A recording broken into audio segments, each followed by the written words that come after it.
Yang besar. Yang ni kan? Boleh dua-dua, Mak. Testing. Okey. Bismillahirrahmanirrahim. Alhamdulillahirabbil alamin. Wassalatu wassalamu ala Rasulillahil amin wa ala alihi wa sahbihi ajma'in.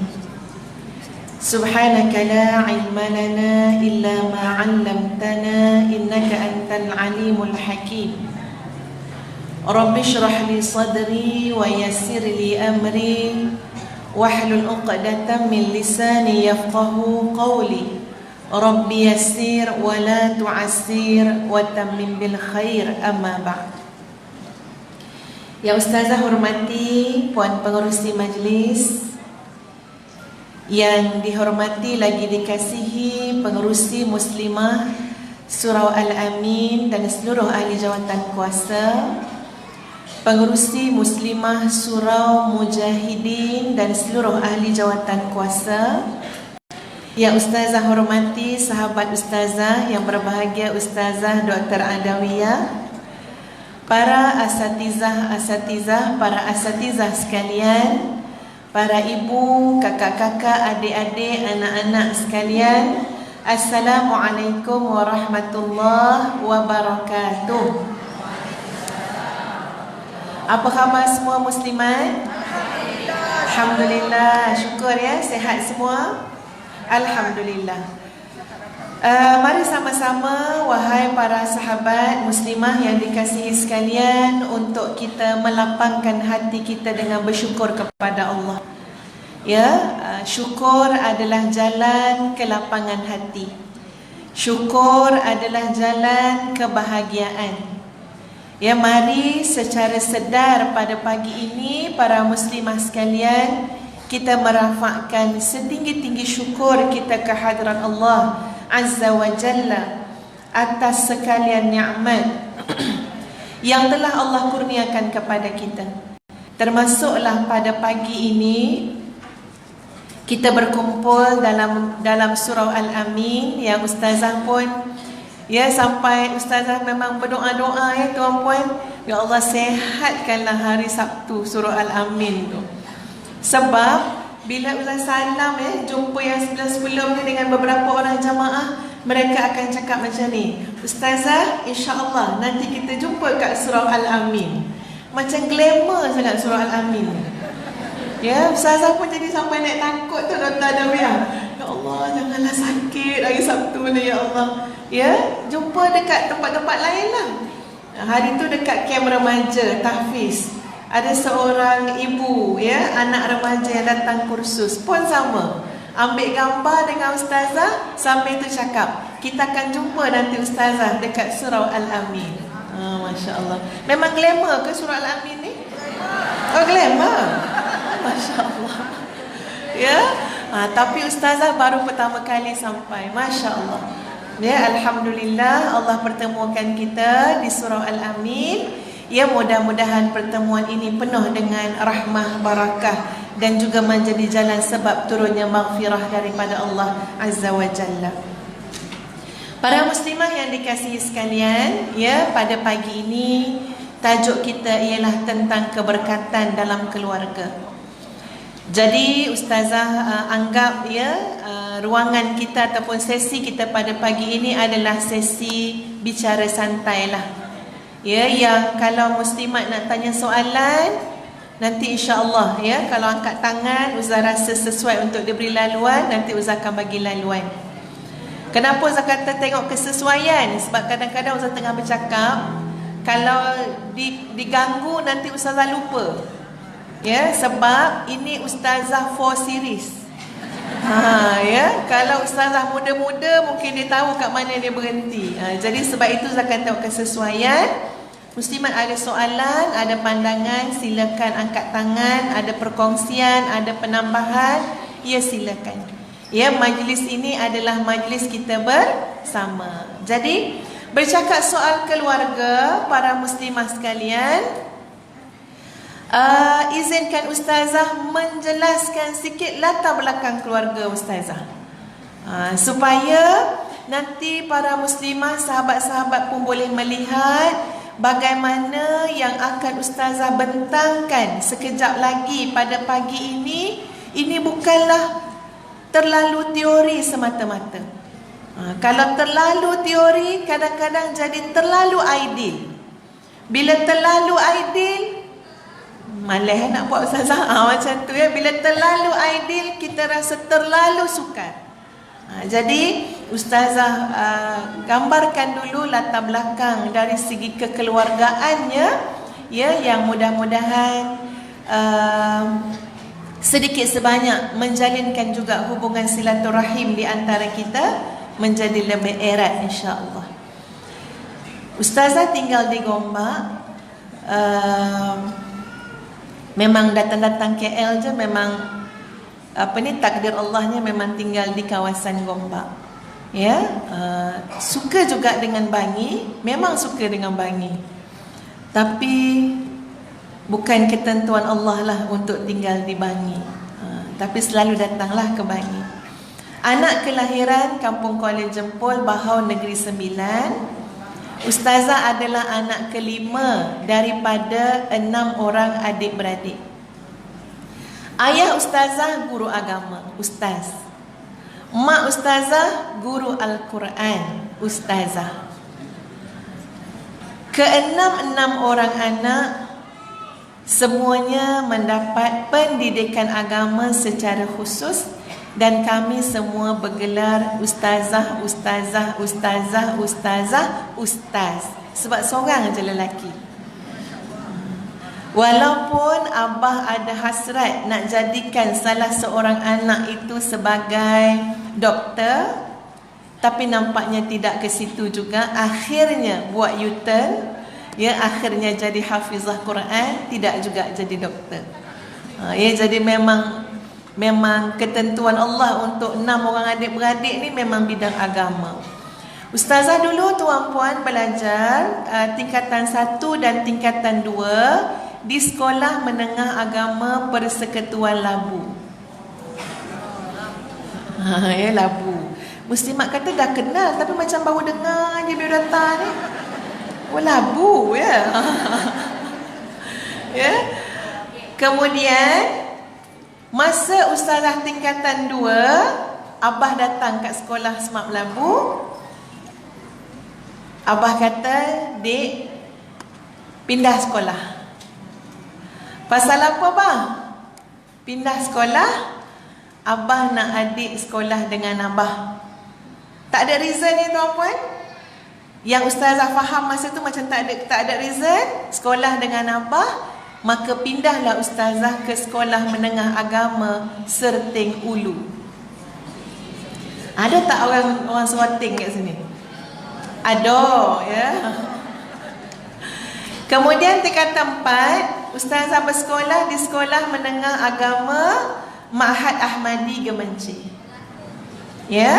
Dan kemudian habis tingkatan 5, habis Sanawi 2, Ustazah menyambung pengajian ke Yarmouk University Jordan dalam bidang bahasa Arab dan pengajian Islam.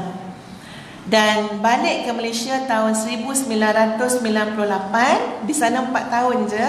Jimatlah masa tak ada matrikulasi, jimat umur. Ustazah pun berumah tangga lah dengan seorang jejaka ganteng. Ya, di mataku lah, ya. Pilihan Allah untuk Ustazah memang itu adalah satu keputusan istikharah seorang jejaka dari Kota Baru, Kelantan. Dan Alhamdulillah kami telah berumah tangga kurang lebih 21 tahun. Ya, dan Allah kurniakan yang ada 7 orang cahaya mata. Ya, kalau kira simpan beraga dan sebagainya ada 8 orang cahaya mata. Anak-anak sedang membesar, yang sulung usia 19 nak masuk 20 tahun dan yang kecil sekali berusia 10 tahun.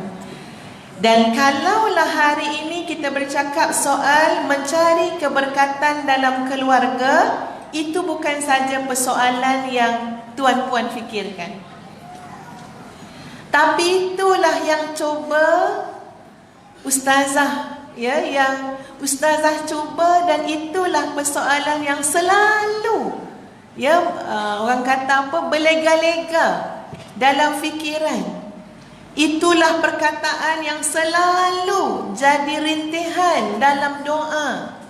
Sebab belajar daripada sebuah kehidupan yang telah kita lalui, sebenarnya yang paling berharga, antara yang paling berharga dalam hidup ini, dalam sisi kekeluargaan, kemasyarakatan dan sebagainya, maka di antara nikmat yang paling berharga adalah nikmat barakah, nikmat berkat. Tak cerita macam ni, ya tuan-puan, Dulu masa ustazah mula-mula kahwin, ustazah dibawa oleh suami ke sebuah rumah. Ni bukan cerita hantu, Semua orang nampak suspense kan, Ini bukan cerita hantu. Cerita hantu karang kemudian. Dibawa ke sebuah rumah. Kan kita kan berdebar-debar juga, rumah macam manalah suami kita bawa ni kan, dah kahwin, mula-mula kahwin. Katanya ustaz, dia dah sewakan satu rumah, untuk ni lah rumah tangga ni. Okey lah, pergilah kat kampung Padang Balang. Tahu? Kampung Padang Balang, Tengok rumah tu tuan-puan, rumah satu bilik. Rumah satu bilik. Maknanya ruang tamu, ruang makan, dapur ni tak berapa jelas dia punya pembahagi tu. Itu semua atas niat je. Kalau niat nak jadi ruang makan, jadi ruang makan. Niat jadi ruang tamu, jadi ruang tamu. Kecil, rumah kecil, Masya Allah. Kalau bahagian tepi ni, saya rasa bagi dua lah, bagi dua. Alhamdulillah. Kemudian pindah rumah 2 bilik. Bila dah ada anak, pindah rumah 3 bilik. Dia ikut pada anak. Sebab tu saya suka beranak ramai, sebab nak bilik banyak. Dah nampak dah ni dia punya game tu, Jadi ada lagi anak 4 orang, pindah agaknya sampai 7-8 kali pindah rumah. Sehinggalah tuan-puan, rezeki Allah kepada kami pindah rumah. Okey, anak 7 pindah rumah lebih kuranglah 6 ke 7 bilik lah. Allah lapangkan rezeki. Satu hari ustazah berfikir macam ni tuan-puan. Betul lah yang orang kata, keberkatan, kebahagiaan dan sebagainya bukan diukur dengan rumah kecil ataupun besar. Ini ustazah rasakan sendiri tuan-puan. Betul lah yang aku dengar. Orang pernah kata, ustaz-ustazah pernah cakap, kebahagiaan, keberkatan, keseronokan bukan diukur pada besar atau kecilnya rumah. Bukan diukur pada banyak atau sedikitnya harta. Sebab tuan-puan, ustazah pernah merasa rumah 1 bilik, pernah merasa rumah 2 bilik, pernah merasa maknanya rumah ialah cukup-cukuplah kita anak beranak duduk. Dan pernah juga merasa Allah lapangkan rezeki, okeylah Allah bagi rumah yang ada banyak bilik. Tapi satu hari hati dia berkata apa? Ya Allah, kenapa aku jadi rindu pada rumah kecil aku? Kenapa kadang-kadang jadi rindu pada rumah kecil tu? Kenapa? Sebab rumah kecil tu tuan-puan, itulah pintu masuk, itulah pintu keluar. Kalau kita duduk kat ruang tamu, pasti kita akan dapat melihat anak kita keluar masuk. Kalau kita berada di tempat makan, anak kita menonton TV, anak kita baca buku, anak kita berada di keliling pandangan mata kita. Masya Allah, kami bertegur sapa, kami bermesra, kami bertanya khabar. Kita dapat melihat tiap inci tumbesaran anak-anak kita. Kita dapat melihat tiap perkara yang berlaku pada perubahan emosi anak-anak kita ataupun pasangan kita. Subhanallah, bila Allah bagi besar sikit rumah tuan-puan, ada banyak pintu boleh keluar, Tuan-puan jangan bayangkan mahligai pula ya. Biasa je lah ya. Tapi nak bagi tahu, akhirnya kadang-kadang sampai tertanya-tanya, ada orang tak dalam rumah ni? Dah balik belum anak bujang kita? Anak dara kita kat mana? Sampai terdetik dalam hati, Masya Allah. Jangan ukur kebahagiaan dengan kemewahan. Jangan ukur kebahagiaan dengan limpahan harta. Sebab akhirnya kita belajar menikmati sesuatu yang namanya apa? Setiap apa yang Allah kurniakan kepada kita, redha kita dengan keadaan itu, Allah akan mengurniakan pada redanya kita itu suatu nikmat atau anugerah yang dinamakan sebagai barakah. Lalu di pihak ustazah tuan-puan, ya Allah, cuba cari jalan ni, ya Allah. Aku nak berserta dengan nikmat yang Engkau beri juga, Kau jangan tarik kebahagiaan. Berserta dengan nikmat yang Kau beri, ya Allah, Kau jangan tarik ukhuwah, silaturahim, ikatan hati di antara aku dengan anak-anak. Sebab saya nak gambarkan tuan-puan sekalian, soal keberkatan dan kebahagiaan ini tidak diukur dengan materi. Ya, tak diukur dengan harta benda. Tuan-puan sekarang bahagia ke tak bahagia? Nak tanya dulu. Siapa yang kebahagiaan dia 80% ke atas? Sila angkat tangan. Jangan pandang orang lain, tak payah meniru.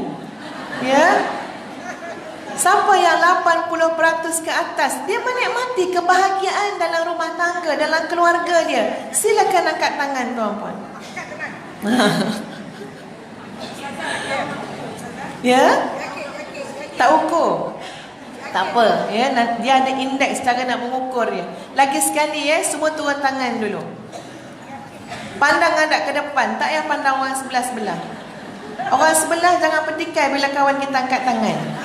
Kau mana ada bahagia, baru semalam nangis kakak. Sabar bagi kawan kita tu meluahkan perasaan dia. Siapa yang rasa kebahagiaan dia 80% ke atas, sila angkat tangan. Jangan pandang-pandang orang lain Rupanya kau tak bahagia ya. Ya, jangan semua berada dalam majlis ni rahsia. Okey? Okey, yang rasa 60 ke 80 lah. 60% ke 80.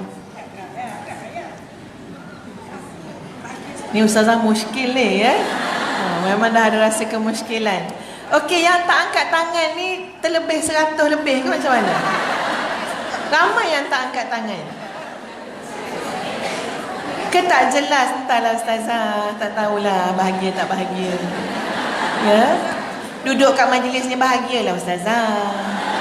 Sekarang balik sekarang, ya. Okey, muslimat, percayalah kebahagiaan, keberkatan ini adalah satu limpahan rezeki daripada Allah. Baik, ustazah nak mulakan perbincangan kita lah tentang keberkatan ini. Bercakap soal keluarga, keturunan, mari kita lihat Quran. Ya, mari kita lihat Quran. Mungkin perkara yang akan saya sebut ni perkara yang sederhana dalam pengetahuan para muslimah sekalian. Tapi ustazah sebut kembali, selalu ingatkan, sebab kita boleh perbaiki lagi menjadi yang lebih baik. Bila kita merujuk Al-Quran dalam beberapa ayat-ayat yang Allah berfirman tentang zuriat. Zuriat ni keturunan. Ya, bila Allah bercakap tentang zuriat, mari kita tengok ayat-ayat tu.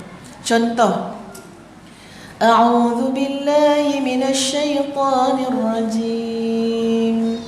Rabbi habli min ladunka dzurriyyatan thayyibah.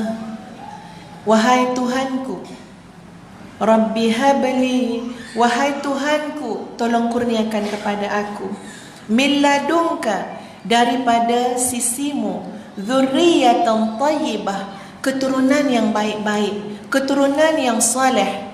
Sambungan ayat tu ialah innaka sami'ud du'a, sesungguhnya engkau ya Allah maha mendengar ad-du'a, maha mendengar doa. Kalau tak cakap doa pun, tuan-puan tahu tak? Rabbi habli min ladunka dzurriyyatan thayyibah. Tahu tak ini doa? Ini memang doa.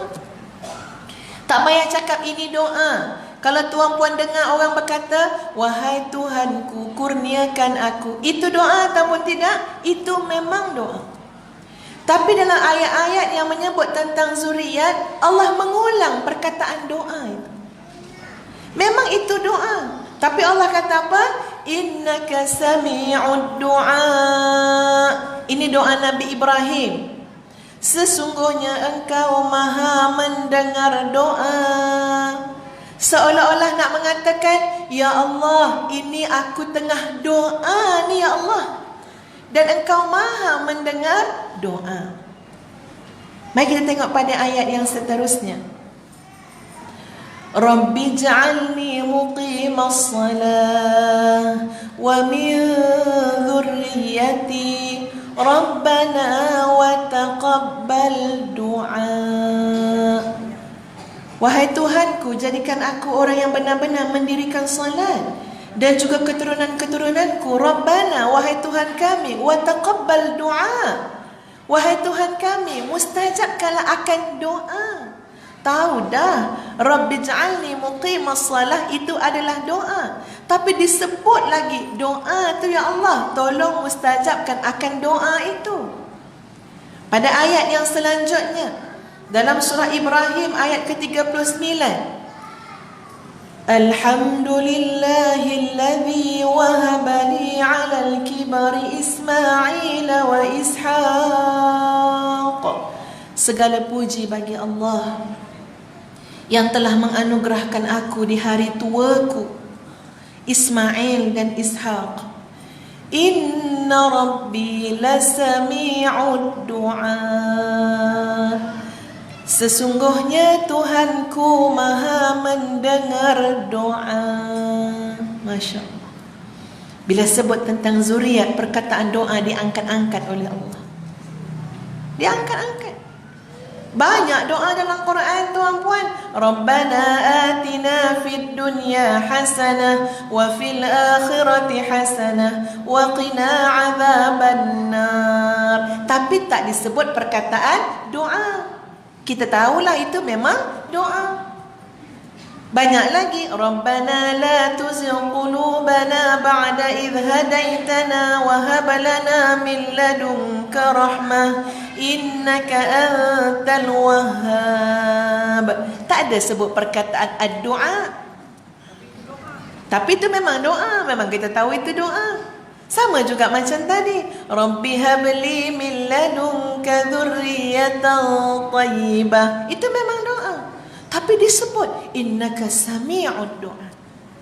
Sampai Nabi Ibrahim bila bersyukur kepada Allah tadi yang kita dengar ayat dia, Alhamdulillahilladzi wahaba li 'alal kibari Ismail wa Ishaq. Syukur ya Allah, aku ni tua dah. Ingatkan tak ada keturunan, ingatkan tak dapat anak, tua dah. Tapi syukur ya Allah, walaupun pada usia aku tua, kau berikan zuriat yang sangat saleh. Siapa zuriatnya? Ismail dan Ishaq.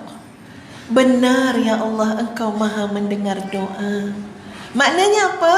Penuh dengan kehidupan Nabi Ibrahim, demi untuk keluarga, demi untuk keturunan, penuh dengan satu kekuatan dan senjata, namanya adalah ad-du'a. Inna rabbi lasami'ud du'a. Tuhanku maha mendengar doa. Jadi ini adalah kekuatan dia, muslimat sekalian. Mungkin kadang-kadang kalau orang bertanya, ustazah kan, nak buat macam mana ustazah, anak lelaki saya ni kadang-kadang mengguris hati saya, anak perempuan saya ustazah degil tak dengar kata. Agak-agak macam mana tuan-puan? Ustaz, ini ustaz cakap daripada pengalaman. Ustazah nampak kadang-kadang tak puas orang yang bertanya, kalau ustazah jawab, teruskan berdoa ke? Tak puas. Yelah, ada teknik-teknik lain. Ya, ustazah pun tak boleh nak bagi kat teknik-teknik kan, on the spot macam tu. Ya, Kak, teruskan berdoa. Sebenarnya muslimat, bila ustaz kata, Kak, teruskan berdoa, Tak tahu nak cakap macam mana keyakinan bahawa benda tu boleh berubah dengan doa. Dalam bab zuriat, dalam bab keluarga, lebih-lebih lagi yang namanya doa.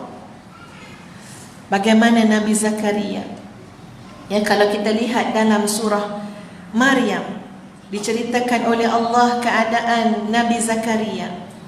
Yang lebih-lebih lagi tuan-puan, sampai pada satu umur suami dan isteri yang tak mungkin nak ada anak.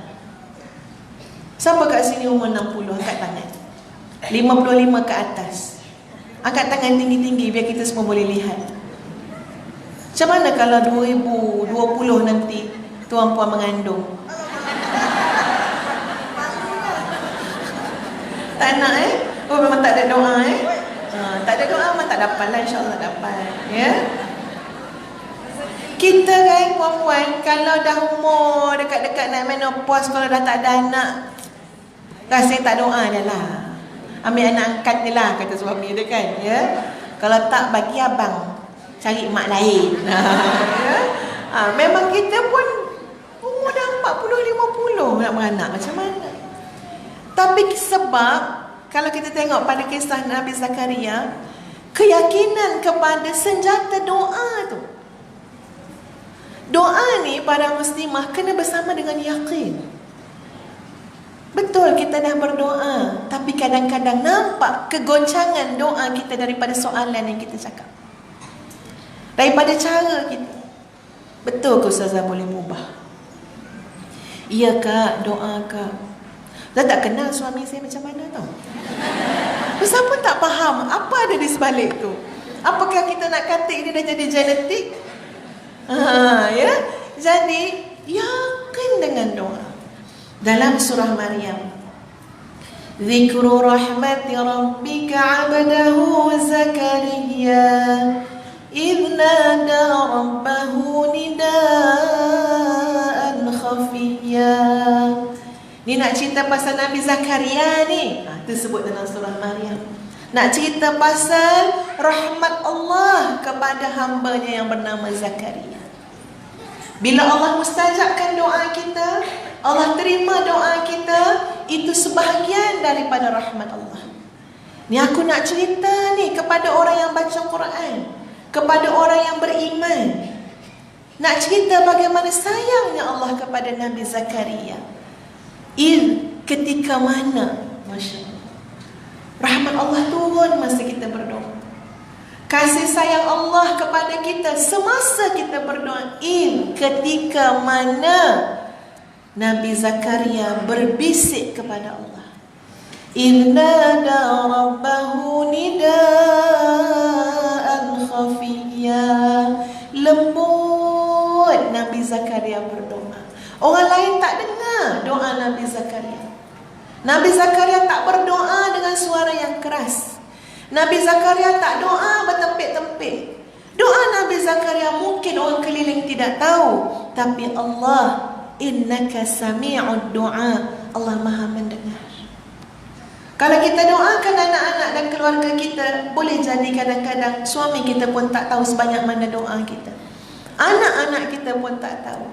Tetapi inna rabbi lasami'ud du'a, Tuhan kita Maha mendengar doa. Doa Nabi Zakaria, doa yang penuh dengan kesungguhan. Dalam keadaan tubuh badan yang semakin lemah. Tapi ketika mana Nabi Zakaria berdoa, jelas dan nyata betapa luasnya rahmat Allah. Apa doa Nabi Zakaria? Qala rabbi inni wahana al-'azmu minni washta'ala ar-ra'su shayba wa lam akun bidu'aika rabbi shaqiyya. Nabi Zakaria berkata, wahai Tuhanku, tulangku telah jadi lemah, kepalaku telah ditumbuhi uban. Walam akum bidu'aika rabbi syaqiyya, tapi aku sama sekali tidak pernah putus asa dan kecewa dalam berdoa kepadamu ya Allah. Seorang ibu tak boleh rasa putus asa. Ya, seorang isteri, seorang suami, ayah tak boleh rasa putus asa. Bahkan seorang hamba Allah tidak boleh rasa putus asa. Dan rasa tidak putus asa itu boleh dilihat pada kesungguhannya dalam berdoa kepada Allah. Sungguh-sungguh berdoa. Lalu apa yang berlaku kepada Nabi Zakaria? Doa Nabi Zakaria, wa inni khiftul mawaliya min warai wa kanat imraati aqira fahab li min ladunka waliya. Isteri aku ni mandul. Aku ni risau kalau aku tak ada keturunan. Tolonglah ya Allah, bagilah aku daripada sisi engkau seorang putera. Masya Allah, akhirnya Allah mengurniakan kepada Nabi Zakaria. Walaupun dari sisi logik akal tuan-puan, mana nak logik orang tua beruban, tulang dah lemah, isteri mandul, tiba-tiba beroleh cahaya mata.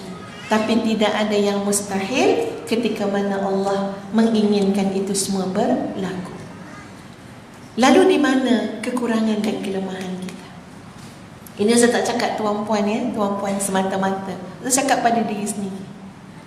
Ketika mana ustazah berharap anak menjadi lebih baik, ketika mana ustazah berharap keluarga menjadi lebih bahagia, maka kekuatan yang perlu kita asah adalah kekuatan doa. Kenapa bila kita sebut doa, doa itu akan mengubah diri kita muslimat. Kalau kita setuju, ya Allah, aku jelas, aku faham ya Allah, aku nak ubah keluargaku menjadi keluarga sakinah, aku nak dapatkan keberkatan daripada engkau ke atas keluargaku, maka di antara perkara yang paling penting aku buat ialah aku harus mengasah ketajaman doaku. Doaku tak boleh jadi doa yang tumpul. Dalam masa yang sama, para muslimah, bila kita telah ikrarkan, bila kita berazam nak jadikan doa kita doa yang tajam, bukan doa yang tumpul, maksudnya apa? Maksudnya terlalu banyak pada diri kita yang harus diubah. Terlalu banyak. Makanan kita mestilah makanan yang halal. Banyak tuan-puan yang kena diubah. Sumber rezeki kita mesti datang daripada yang halal. Lidah kita mesti lidah yang bersih daripada maksiat. Hati kita mestilah hati yang kita usahakan, kita bersihkan untuk mendapat qalbun salim. Masya Allah, banyak yang kita kena ubah ketika mana kita berharap agar doa kita diangkat oleh Allah Azza wa Jalla. Sebab itu bersyukur tuan-puan, syukur. Anak kita belum menunjukkan betul-betul macam yang kita nak, syukur. Kenapa? Dalam masa kita nak mengubah anak kita, Allah mengubah diri kita menjadi yang lebih baik. Kita berkata pada diri kita sendiri, ya Allah, mungkin ya Allah doa aku ni kena dibaiki lagi. Mungkin ya Allah aku ni banyak dosa. Alhamdulillah, daripada kita perasan baik tapi sebenarnya tak, belum baik. Itu memang rezeki Allah bagi anak kita jadi baik. Adalah baik untuk kita mensyukuri apa yang Allah kurniakan sekarang, semuanya demi menjaga maslahah ibu, ayah, anak, suami, isteri dan kita sekeluarga. Muslimat yang dikasihi sekalian, Ustazah pernah cerita juga tentang satu kisah yang selalu menjadi kekuatan dan inspirasi kepada Ustazah untuk teruskan berdoa. Ya, orang berdoa ni tuan-puan, dia sanggup berkorban untuk doa dia. Dalam Al-Quran, ketika mana Allah memuji sahabat-sahabat Nabi, tengok pujian tu di sisi mana. Ya, Allah puji sahabat Nabi, Allah sebut begini, firman Allah, tarahum ruk'an sujadan yabtaghuna fadlan minallahi wa ridwana. Kamu dapati sahabat-sahabat Nabi itu ruk'an sujada, orang yang rokok sujud, rokok sujud, rokok sujud, rokok sujud. Kenapa? Yabtaghuna fadlan minallahi wa ridwana. Sebab dalam diri mereka ada kehendak, ada hajat, terlalu menginginkan kurniaan daripada Allah dan juga keredaan Allah. Menjadikan mereka orang yang bagaimana? Solatnya banyak, solatnya berkualiti. Dari segi kuantiti pun berjaya, dari segi kualiti pun hebat. Kok nak kata gabungan kuantiti dan kualiti, itulah dia sahabat-sahabat Nabi dalam bab solat. As-salah ini kita jangan lupa tuan-puan, as-salah ini juga memberi maksud doa. Jadi kita menterjemahkan, ya Allah aku nak keluarga bahagia, ya Allah aku nak keluarga yang berkat. Maka akan dilihat pada sisi apa? Bagaimana kita menjaga, menjaga as-salah. Salat kita itu sendiri yang mencerminkan kekuatan doa kita itu. Tengok tadi tuan-tuan dan puan-puan sekalian, ayat tu menyebut tarahum ruk'an sujadan yabtaghuna fadlan minallahi wa ridwana simahum fi wujuhihim min atharis sujud.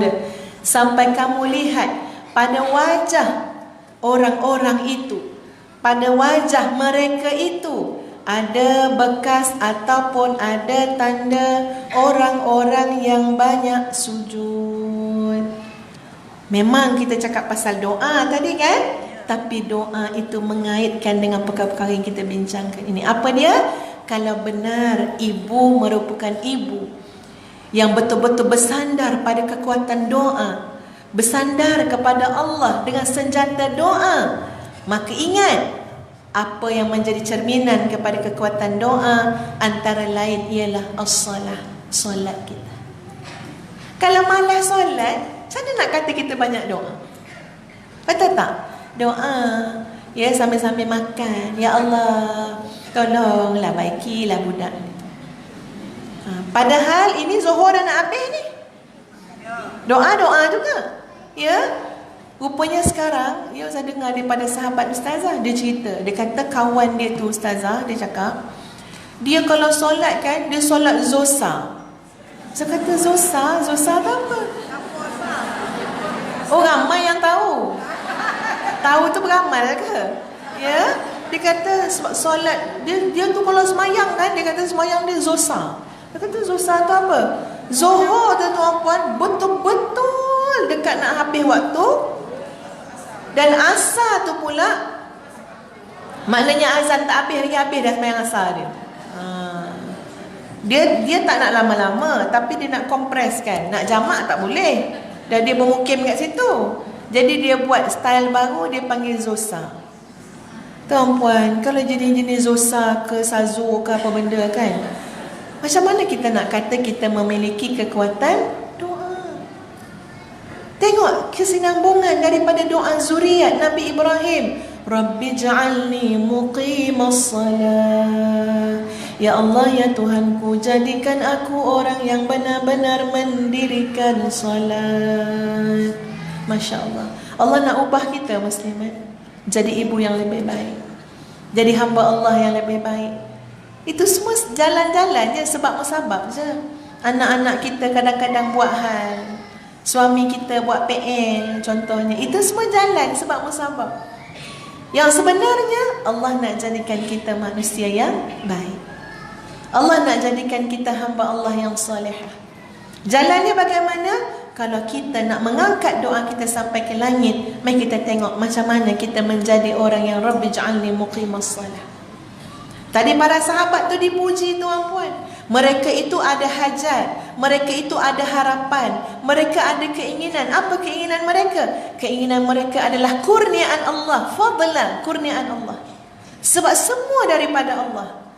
Hajat mereka apa dia? Ridwan, keredaan Allah.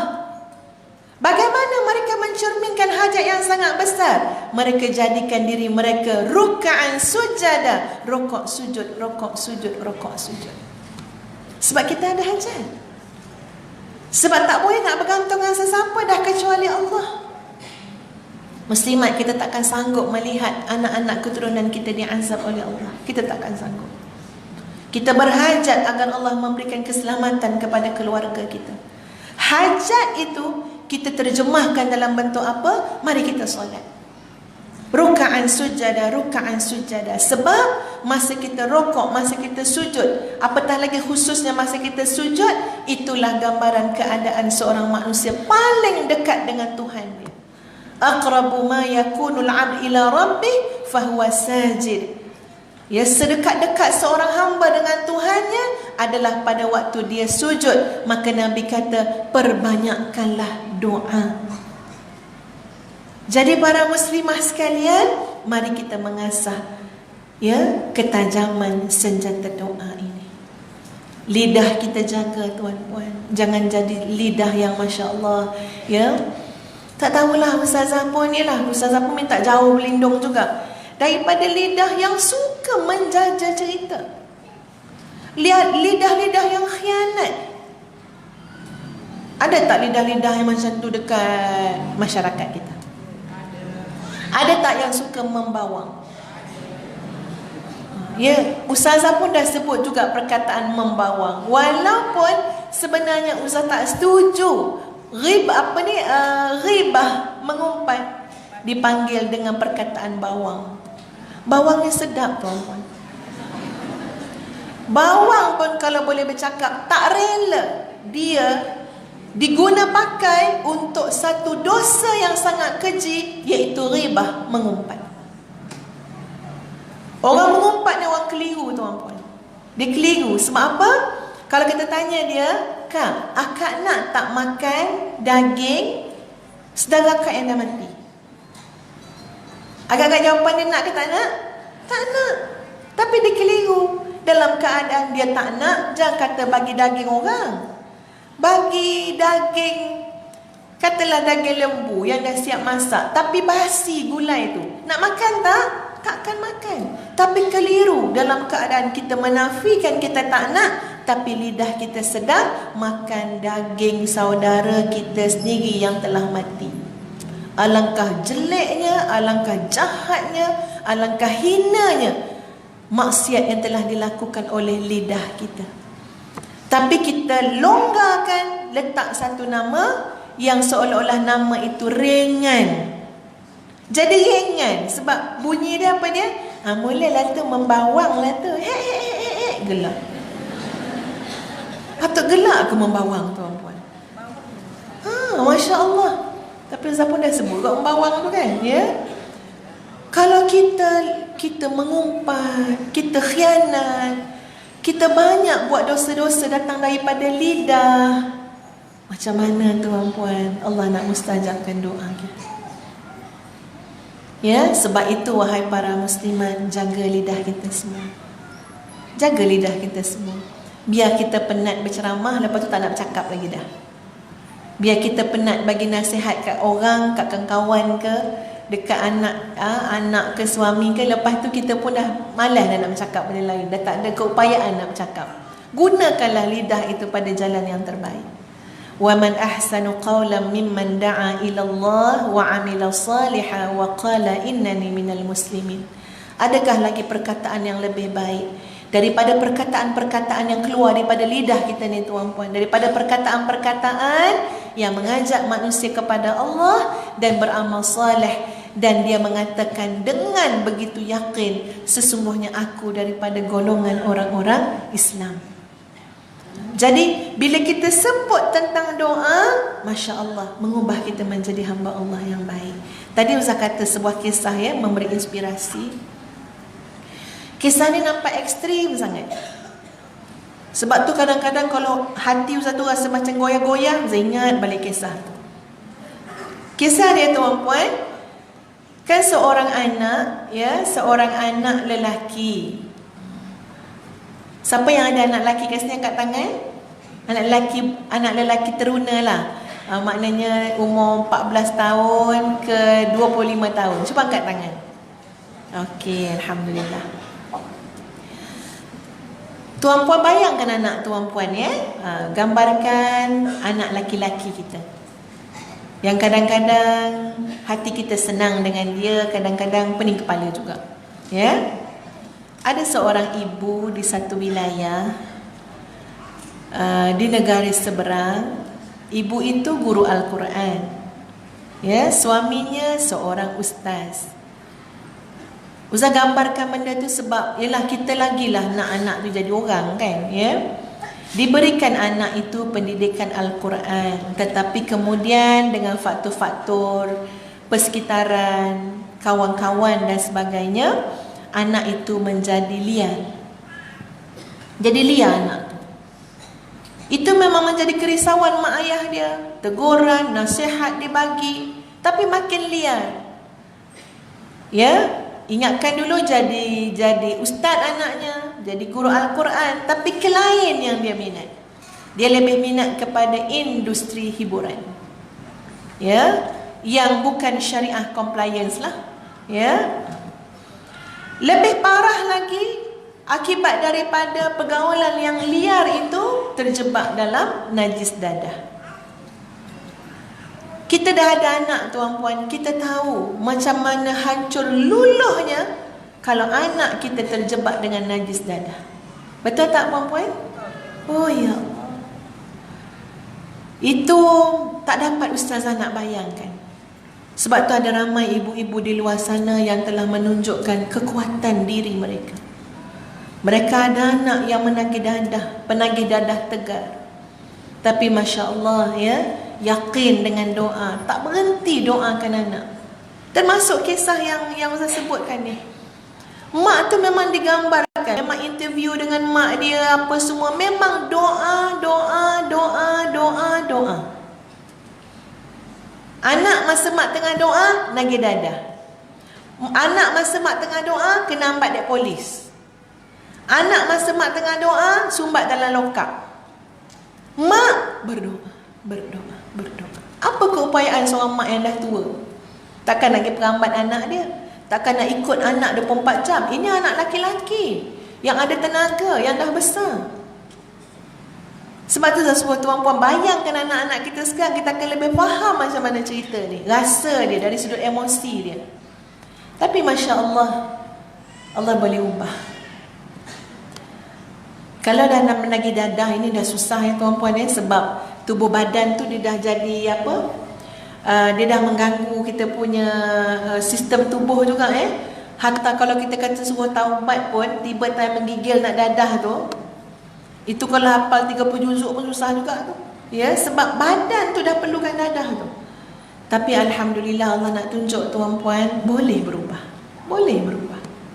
Ada jalan berubah. Tiap-tiap kali kita berdoa, semakin dekat kita dengan ijabah doa tersebut. Allah menguruskan, Allah mendengar, Allah menjawab setiap doa daripada ibu-ibu yang mulia, yang menjaga lidah daripada maksiat, yang menjaga hati, menjadi hati qalbun salim. Allah akan jawab. Pendek cerita tuan-puan, kontra sangat. Anak yang dulu menagih dadah, yang andai kata dia mati masa dia menagih dadah, masa dia melakukan kejahatan, masa dia mencuri barang-barang orang, pasti rakyat masyarakat akan kata, eloklah mati tu. Kan kalau orang mati, orang jahat, orang pun dia terasa lega. InsyaAllah tak hilang dah motor kita lepas pada ni. Kalau kena ke anak kita, wal'iyadzubillah tuan-puan, orang sampai rasa lega anak kita mati, wal'iyadzubillah.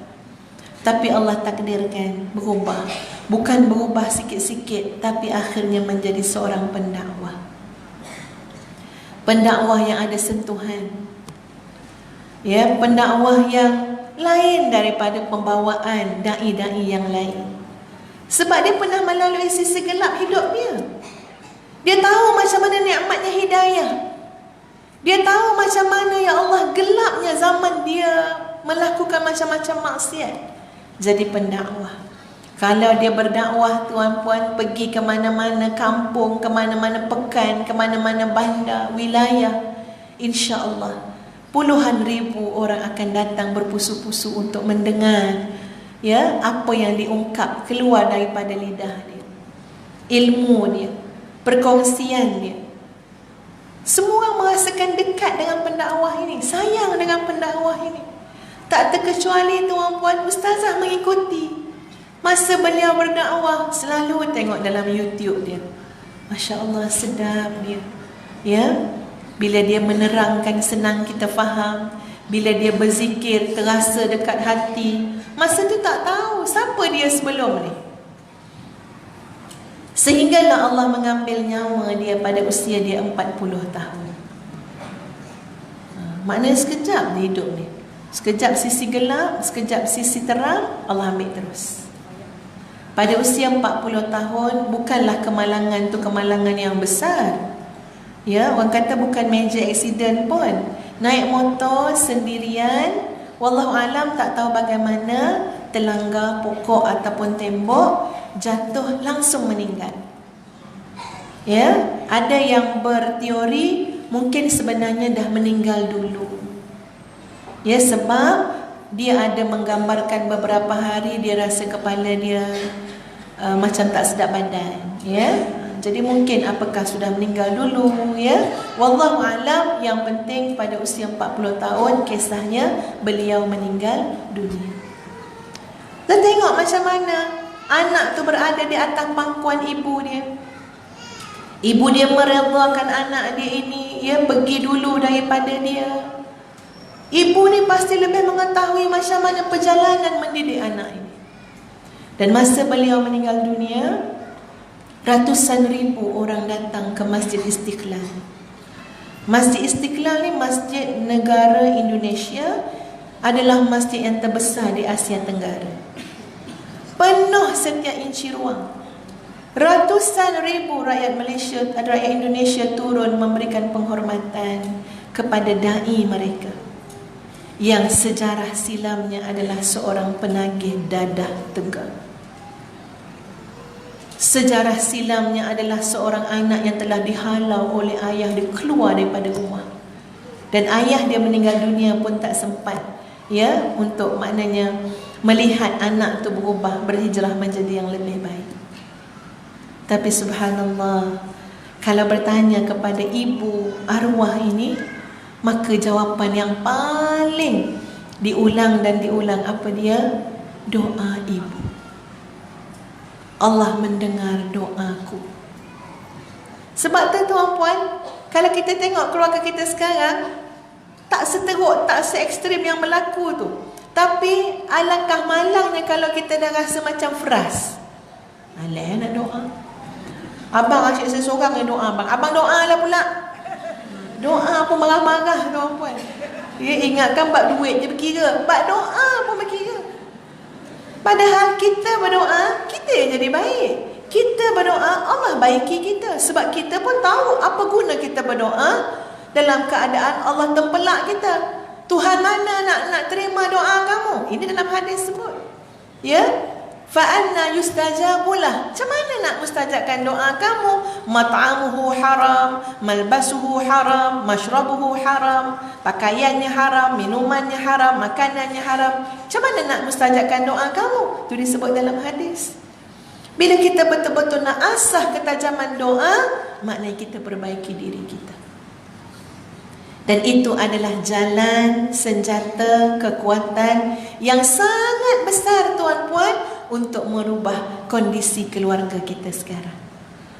Masya Allah, bila kita tengok mungkin ada sana kurang ke kelemahan apa-apa, sebenarnya memang hati tu akan semangat balik bila fikir, insya-Allah kita akan baiki diri, kita akan benar-benar menajamkan kekuatan yang dinamakan sebagai kekuatan doa. Tadi telah Ustaz nyatakan, cerminan kepada orang yang memang betul-betul menggunakan kekuatan doa, cerminan itu dilihat pada ibadah solatnya. Macam mana tuan-tuan dan puan-puan sekalian ibadah solat kita? Kalau kita lihat Al-Quran, ya, Al-Quran menyebut dalam bab barakah ni lah, bab berkat-berkat ni. Saya bacakan ayat dia. A'udzu billahi minasyaitonir rajim. Walau anna ahlal qura amanu wattaqau. Sekiranya penduduk Qaryah itu, sekiranya masyarakat itu, sekiranya penduduk Bandar Baru Bangi, ya. Tapi kalau cari dalam Quran tak macam tu terjemahan dia, ya. Itu ustazah nak sampai kita rasa kitalah yang Allah sebut dalam ayat ni. Jangan fikir ahlul qura tu ini kampung zaman Nabi kot. Tak, ni zaman kita ni. Walau anna ahlal qura, sekiranya penduduk-penduduk tempat itu, penduduk-penduduk kampung itu. Ni kita sekarang dekat section 8, Bandar Baru Bangi. sekiranya penduduk-penduduk Seksyen 8 Bandar Baru Bangi, sekiranya tu ahli rumah nombor 12 Seksyen 8 Bandar Baru Bangi, nombor 13 Seksyen 8 Bandar Baru Bangi, sampai kita terasa kena atas batang hidung kita. Sekiranya mereka itu ada dua syarat ini. Apa syarat dia? Amanu wattaqau, benar-benar beriman kepada Allah. Wattaqau, merupakan orang-orang yang bertakwa. Ini bukan olok-olok cakap ustazah tuan-puan, tapi ini adalah firman Allah. Sekiranya ada dua syarat ini pada penduduk tempat di sana itu, ataupun pada ahli keluarga itu, ada pada individu itu, ada amanu, iman, dan ada taqwa, la fatahna alaihim barakat, nescaya kami akan bukakan untuk mereka barakat, keberkatan-keberkatan, minas samai wal ard, turun daripada langit, muncul daripada bumi, yang namanya berkat. Allah tumpukan keberkatan tu pada siapa? Ni, pada orang-orang yang beriman dan bertakwa. Walakin kadzabu fa akhadnahum bima kanu yaksibun. Tapi mereka mengingkari, tapi mereka mendustakan, maka Allah turunkan azab atas apa yang telah mereka kerjakan.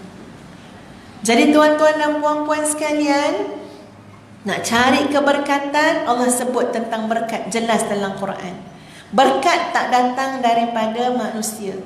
Berkat tak jual dekat kedai. Sebab tu dalam ilmu sosiologi barat ke apa benda tak pernah bertemu dengan perkataan berkat.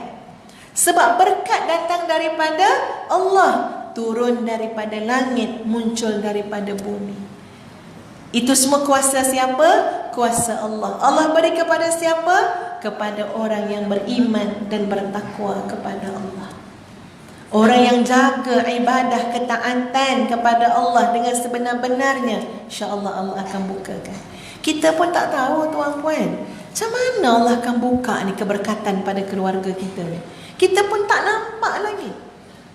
Semua orang tak nampak lagi tuan-puan. Ya Allah, andai kata aku benar-benar beriman kepada kamu, aku taat kepada kamu, aku bertakwa kepada kamu, agak jadi apa keluarga aku ya Allah. Kita pun tak nak gambarkan. Percayalah tuan-tuan dan puan-puan sekalian, selepas kekuatan doa yang saya sebutkan tadi, yang kedua adalah kekuatan iman, yang ketiga adalah kekuatan takwa kepada Allah. Nanti Ustaz akan ulas sikit pasal iman dan takwa. Cuma Ustaz nak masuk kepada yang keempat, iaitu kekuatan ketaatan. Dalam diskusi ustazah lah masa tu dengan suami, ya, berfikir-fikir agaknya apa ya yang kita kena buat, agaknya apa yang anak-anak kita kena ada. Macam tu lah lebih kurang kan. Sebab anak-anak tengah membesar tuan-puan, sama macam anak tuan-puan juga, berhadapan dengan cabaran semasa, dengan penggunaan gadget yang berlebihan, ya, betul tak? Ya, media sosial. Lepas tu kita nak bantu anak supaya yang dah hafaz Quran tu ingat Quran. Kadang-kadang rasa macam dah penat sangat muslimat. Ya, penat sangat bila tebuk tak dapat. Ya, macam minggu lepas, dalam satu hari Ahad minggu lepas, 2 orang anak Ustaz menangis. Yang laki menangis, yang perempuan pun menangis. Yang laki-laki menangis pukul 10.30 pagi, yang perempuan menangis pukul 6 petang. Kenapa menangis? Yang laki-laki tu nangis sebab apa? Rasa down sangat Umi, umur dah 16 tahun baru nak start hafaz Quran. Dia menangis sebab lingkungan kawan-kawan yang ada 16 tahun ni dah hafal dah 30 juzuk. Dulu tak suruh dia hafaz Quran. Tapi bila Ustaz fikir-fikir, tak ada pemberian yang lebih baik daripada seorang ibu kepada anak dia. Apatah lagi kalau kita kata anak kita tu baik, Ustaz rasa berdosa tuan-puan, rasa macam, ini Ustaz rasa lah, rasa macam bersalah sangat sebab tidak melorongkan dia untuk menghafaz kitabullah. Jadi kami buat keputusan keluar daripada sekolah menengah agama, tapi tidak ada tahfiz kat sekolah tu. Untuk apa? Untuk hafaz Quran. Sebab tak boleh menanggung rasa bersalah tuan-puan. Anak tu anak yang baik, anak tu anak yang menyejukkan hati, tapi kami tak lorongkan dia daripada awal untuk hafiz Quran. Okey, so dia start daripada awal. Menangis dia. Umi rasa malu pun ada, segan pun ada, down pun ada. Ya, apa yang Ustaz boleh buat? Nasihat dia, tak apa, kita sama-sama doa. Allah tak tengok pun bagaimana kita memulakan. Allah tak tengok pada waktu bila kita mulakan, umur berapa. Hatta kalau kita nak mula umur 60 pun, tapi nanti natijahnya kita jaga Quran, pasti itu yang lebih baik. Okeylah, suruh dia menghafal juga. Bila sampai anak yang perempuan pula menangis sebab apa? Nak balik sekolah tahfiz. Dah hafal Quran, tebuk dia. Mula-mula tebuk, sayaqulu sufaha. Okey, cuba sambung. Senang je tu. Dapat satu ayat, lepas tu senyap. Okey, tak apa, kita try lagi yang lain. Tilkar rusulu faddalna ba'dahum ala ba'din minhum man kallama Allah. Ulang dan sambung. Dah tak dapat. Okey, tak apa, Umi try yang lain. Lan tanalul birra hatta tunfiqu mimma tuhibbun. Dapatlah ulang sikit, tambah lagi satu ayat, lepas tu diam. Tiap-tiap kali tu tuan-puan, air mata dia, ya Allah, mencurah-curah macam Doraemon. Menangis-nangis. Saya kata, kenapa? Ada Umi marah ke? Umi cuma tebuk tanya. Kemudian tak boleh jawab. Yang patut menangis goleknya Umi. Ya, bukan yang kena tanya. Umi patut menangis. Anak Umi kata dia hafaz surah tu, surah ni, juzuk tu, juzuk ni. Tapi Quran tu kat mana sekarang? Dia menangis. Kenapa menangis ni kakak? Menyesal. Apa yang menyesal? Menyesal sebab tak dengar cakap Umi suruh ulang Quran. Jadi kami jadi berfikir tuan-puan, ya Allah, apa agaknya yang satu kata-kata keramat yang kalau kita nak kata hashtag, kan bahasa orang hari ni kan, kalau kita nak buat hashtag dengan anak-anak kita, kita nak hashtag apa bang? Bincang dengan suami. Akhirnya kami dapat satu hashtag, ya, yang digunakan secara internal je lah dalam keluarga. Sampai hari ni hashtag tu lah, apa dia? Hashtag taat. Hashtag taat. Muslimat, ini pemerhatian sederhana ustazah terhadap kehidupan sendiri, keluarga dan masyarakat. Daripada perkongsian-perkongsian orang ramai pada ustazah, ustazah rasa ada satu perkataan yang harus kita angkat. Namanya adalah taat. Ya, taat. Allah turunkan barakah dengan ketaatan. Percayalah. Kita dah nasihat anak, baca Quran tu jaga. Ya, memang boleh hilang ayat-ayat Quran tu lebih liar, macam kuda liar Quran. Betul kan muslimat? Muslimat sekarang tinggal berapa surah je hafal. Memanglah dulu ada juga kan, ya, tengah semangat ngapal surah tu lah, surah ni lah, juzuk 30 habis 29. Tapi sekarang tinggal mana? Tinggal berapa surah yang betul-betul confident Ustaz boleh tebuk? Al-Ikhlas rasa boleh ustazah. Ya, macam mana nak nebuk surat Ikhlas sikit je kan, 4 je kan, ya. Ustazah baca-baca pun nak kata sambung pun dah habis dah ayat tu, ya. Okey, cuba wailul lil mutaffifin. Boleh tak Ustaz tepuk muslimat? Ya dulu hafal kan, ya.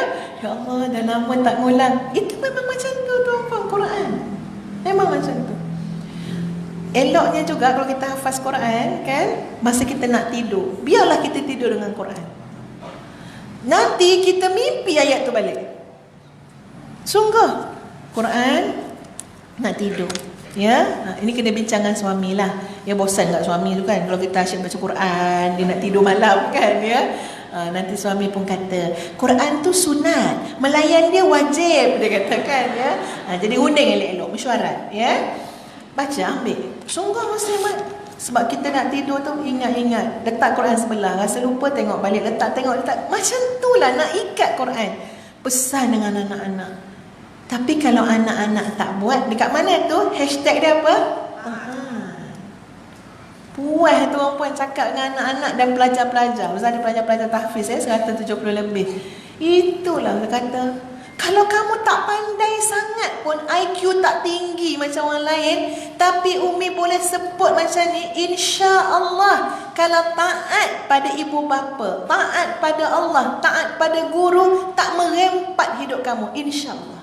Yakin tak muslimat? Sungguh. Tapi mungkin perkataan taat itu kita tak angkat dalam keluarga kita. Sebab tu saya kata hashtagkan saja taat. Ketaatan. Dapat anak-anak hari ni tuan puan, dia tahu dunia ni lebih daripada kita. Ya, dia tahu macam-macam. Dia tahu mak orang lain macam mana, ayah orang lain macam mana, keluarga orang lain macam mana. Nanti tanpa kita suruh, kita pun tak nak sekat, dia akan comparekan keluarga dia dengan keluarga orang lain. Dia akan comparekan mak ayah dia dengan mak ayah orang lain. Dia tu boleh je mak. Ya, tengok orang tu boleh je, tak ada apa, relax je.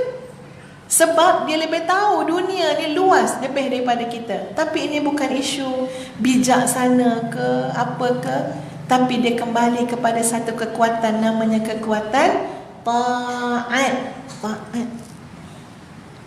Tuan-puan, Ustazah yakinlah tuan-puan, kalau kita jadi isteri yang taat, Allah sediakan tempat yang terbaik untuk kita. Muslimat yakin tak? Yakin, tapi macam dia cara mandang Ustazah tu macam tak apa yakin. Muslimat taatlah dengan suami, taatlah. Berbahagialah menjadi orang yang taat. Sebab daripada ketaatan akan datangnya kebaikan-kebaikan yang lain. Anak-anak jadi anak-anak yang taat. Ustazah bukan nak kata Ustazah taat, tuan-puan. Tapi ada beberapa perjalanan hidup yang kalau Ustazah tengok balik, Ustazah akan bersyukur sangat. Sebab kita tak pandai melawan keputusan ibu bapa kita pada ketika itu. Tak pandai. Ustazah dah sekolah boarding school, tuan-puan. Sekolah menengah agama, Persekutuan Labu. Sekolah tu antara sekolah yang pertama lah. Sekolah boarding school, sekolah agama. Sebelum ni boarding school bukan sekolah agama. Itu antara sekolah yang mula-mula. Seorang anak kampung dapat masuk boarding school, seronok tuan-puan, seronok. Kawan ramai, semua best belaka. Ya, seronok. Bila saya sekolah boarding school tuan-puan, mak bagi duit untuk belanja sebulan RM20. Ayah Ustazah guru besar. Guru besar pernah jadi guru sekolah menengah, ya. Guru besar sekolah rendah, guru biasa sekolah menengah. Maknanya ada duit lah kan, bergaji. Tapi dia kata, "Dek, belanja sebulan abang bagi RM20. Yang lain-lain semua sekolah tu dah sediakan. Makan, minum. Jadi RM20 ni banyak ni, Dek." Ustazah hampir tiap-tiap kali tunggu bas nak balik sekolah, tiap-tiap kali tunggu bas dah menangis dekat pondok tunggu bas tu. Sebab apa menangis? Sebab frust sebenarnya abah tak boleh bagi banyak. Tuan-puan, anak-anak kita sekarang berapa ringgit sebulan? Kalau anak yang remaja lagilah duit. Ya? RM20 Ustaz menangis. Sebab apa menangis? Sebab tambang bas dia dah RM5 lebih. Nak beli Eversoft lagi? Eversoft, tahu Eversoft? Yang pencuci muka tu. Eversoft RM7.9. Habis tu mana duit nak belanja sebulan? Eversoft dah habis. Ya Allah, menangis. Tapi mengatakan tidak pada mak ayah tak. Kalau abah tanya, okey ke tu? InsyaAllah. Ya, tak reti nak kata. Dululah saya yakin ramai yang muslimat dulu-dulu yang macam tu. Tak pandai. Sampailah tuan-puan, tengah-tengah belajar kelas sains masa tu dalam makmal, ya, dapat panggilan kata okey pergi masuk pejabat, ayah kamu datang. Dia tengah belajar, kenapa abah datang? Ustaz berdebati, apakah ada berita kematian? Tak tengok jumpa abah, abah senyum-senyum, abah kata apa? Dek, siap. Siap apa bah? Siap semua barang yang ada apa yang tinggal, kita pindah. Pindah mana bah? Pindah, elok kau sekolah dengan abah lagi. Sonang abah nak tengok perkembangan apa semua. Pindah dek. Tak tahu kata apa tuan-puan, yang tak tahu adalah air mata tu. Ya, tapi tak pandai. Tak pandai nak memberontak, nak lawan. Tak pandai lah tuan-puan. Pergilah ambil barang. Bila cikgu-cikgu tanya, kenapa Hafizah nak pindah, kenapa? Ustaz pun tak tahu nak jawab. Ustaz kata Ustaz sakit. Jadi minta maaf ya cikgu-cikgu ya. Itu reka-reka je. Sakit dia kata. Dah lah cikgu tu kata, kamu sakit apa? Ya, pindah. Senyum je dalam kereta. Abah ajak makan, abah asyik pandang belakang. Okey dek, okey bah. Okey dek, okey bah. Tapi dalam bilik kat rumah menangis-nangis layan lagu Eka Matra. Nama nak melawan tak reti tuan-puan. Pusara Lebuh Raya. Nak nyanyi ke? Ya, menangis-nangis lah dengar radio. Sebab teriak kat kawan-kawan. Tapi bila abah tanya, tak apa bah, ikut. Ustazah habis SPM tuan-puan, bukan nak sangat pergi belajar kat Jordan ataupun nak ambil bidang bahasa Arab, tapi abah yang tuliskan karangan bahasa Arab hantar pada Kementerian Pendidikan. Ini bocor rahsia namanya tu. Pasal tu hebat dia punya karangan tu. Bukan ustazah yang tulis, abah yang tulis. Abah kata abah dah hantar dah, ya. Sebab tu sedap dia punya karangan. Tuan-puan dapat pergi ikut. Dia cakap dengan anak-anak macam tu lah. Umi bukan pandai sangat. SPM bukan straight A. Jangan tanya berapa SPM ustazah ya. Umi bukan pandai sangat, tapi Umi terasa kesan daripada apa? Taat. Kita tak pandai nak mengandalkan otak kita. Kita ada mak ayah kita berdoa pagi, petang, siang, malam. Apakah kita ragu dengan kasih sayang mak ayah kita? Taat je lah, taat. Pujuk anak-anak, pujuk anak murid. Taat, kamu semua taatlah. Sebab tu kadang-kadang tuan-puan, kita ni boleh terasa. Kalaulah kita kata aku ni mungkin meninggal setahun dua, macam manalah masa depan anak-anak, kita boleh mengandaikan, nampak bayangan anak ni macam mana anak dia. Dengan mengukur pada apa? Mengukur pada skala ketaatan dia. Takkan pernah susah dan mengempat anak-anak yang taat. Taat. Macam tu juga isteri. Ya, kepada suami, macam mana keluarga tu nak ada barakah? Semua pakat berlawan. Isteri lawan suami, anak lawan mak bapak. Memang tak tumbuh, takkan ada lah berkat dalam rumah tangga tu. Sebab tak taat. Apatah lagi ketaatan kepada Allah dan Rasul. Taat tuan-tuan. Ya, ustazah pun banyak belajar daripada kesilapan. Banyak belajar daripada kesilapan. Ustazah ada banyak keputusan-keputusan suami yang sebenarnya ada beberapa perkara yang ustaz tidak bersetuju, tapi bersetuju kerana datangnya yang namanya taat. Ada banyak yang tak setuju tapi bersetuju sebab nak taat. Akhirnya Allah tunjukkan tidak pernah sia-sia orang yang mentaati suami kerana Allah. Tak sia-sia. Muslimat yang dikasihi sekalian, kalau kita lihat satu kisah ya, kisah tu berlaku di zaman Rasulullah sallallahu alaihi wasallam. Taat pada Allah, taat pada Rasul, taat pada suami, pada ibu ayah. Ini dalam konteks itulah. Selepas perang Hunain, ada ghanimah, ada harta rampasan perang. Jadi harta rampasan perang ni, sahabat-sahabat ni duk tengok je. Banyak ni. Bilalah Nabi nak agih-agihkan, ya, dengan untanya, dengan kudanya, dengan kambingnya, macam-macam lah ya, wallahualam lah, semua harta rampasan perang, ghanimah. Masa tu pun ada segelintir sahabat-sahabat dah mula dah bercakap-cakap. Cerita ni ustazah ceritakan kepada anak-anak ustazah ketika mana mereka susah sangat nak potong rambut pendek lelaki. Sebab kadang-kadang mata mak ayah ni lain, anak ni nak lain. Betul kan? Dia nak beralur-alur, nak berombak-ombak, nak pakai pomade lah, bagailah macam-macam lah. Tapi kita ni sederhana, simple yang kita tahu. Kita nak kemas, kita nak ni. Tapi kadang-kadang adalah anak yang tak nak potong ke apa kan. Saya kata macam ni lah, Umi cerita satu kisah pasal ketaatan.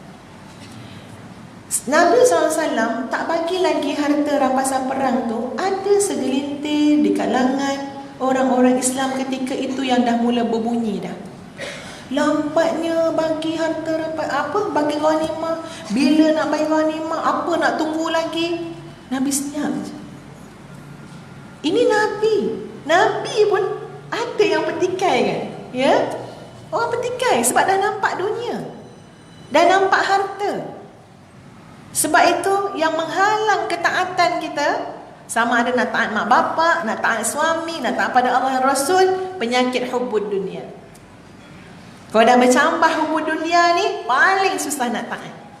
Sebab nak taat ni kena hati lembut. Tengok yang tadi, dah nampak ghanimah, dah nampak harta, mula dah. Bukan calang-calang orang yang dipertikai, itu adalah Rasulullah sallallahu alaihi wasallam. Padahal Nabi sengaja melewatkan sebab nak bagi peluang. Andai kata pihak musuh sana nak maknanya tarik balik ke, nak bersama dengan Nabi, okey, kita akan pulang balik dia punya harta. Tapi itu tidak berlaku. Kemudian Nabi pun mengagihkanlah harta rampasan perang itu, dan Nabi memberikan kepada orang-orang muhajirin, kepada orang-orang yang baru ketika itu, sebahagian yang lain orang-orang yang baru memeluk Islam. Yang penting Nabi tak bagi kepada orang-orang Ansar. Padahal orang-orang Ansar habis-habisan bersama dengan Nabi, berkorban untuk Nabi kerana Allah. Betul-betul ni orang-orang Ansar, tapi Nabi tak bagi ghanimah pada orang Ansar. Lalu di kalangan orang-orang Ansar timbullah maknanya rasa tak puas hati. Masing-masing tu bercakap-bercakap. Bercakap macam-macam lah. Malah ada orang yang sampai mengatakan, Wahai Rasulullah, wahai Muhammad, adil, hendaklah engkau berlaku adil. Bayangkan kalau sampai kita kata kat Nabi, wahai Rasulullah, berlaku adil lah. Nabi tanya balik, akulah yang nak menegakkan keadilan tu. Kalau aku tak adil, siapa lagi nak berlaku adil? Tapi sampai demikian, sebab apa? Dah terpesona dengan ghanimah. Cakap macam tu kat Nabi, popek begitu, sampai Nabi himpunkan sekalian orang-orang Ansar. Ya ma'syaral Ansar, wahai orang-orang Ansar, ada apa ni aku dengar bunyi-bunyi di kalangan kamu? Masa Nabi tanya macam tu tuan-puan, semua diam. Nabi tanya, apa ni cerita yang terdengar di kalangan kamu? Apa ceritanya? Semua diam. Lalu Nabi menyambung, apakah kalian tidak redha? Mereka itu balik dengan dunia, dengan unta, dengan kuda, dengan harta. Sedangkan kalian, wahai orang-orang Ansar, balik bersama dengan Muhammad sallallahu alaihi wasallam, membawa Muhammad itu ke rumah-rumah kalian. Sekiranya mereka melalui jalan yang penuh dengan lembah-lembah yang subur, sedangkan kaum Ansar melalui jalan sukar di antara lereng-lereng bukit, nescaya Muhammad ini akan memilih untuk berjalan di atas lereng-lereng bukit yang sukar, asalkan tetap bersama dengan orang-orang Ansar. Baru nampak menangis orang Ansar. Allah uji ketaatan kepada Allah dan Rasul. Tadi tu fikir macam tu lah, fikir macam ni lah, begitulah, beginilah.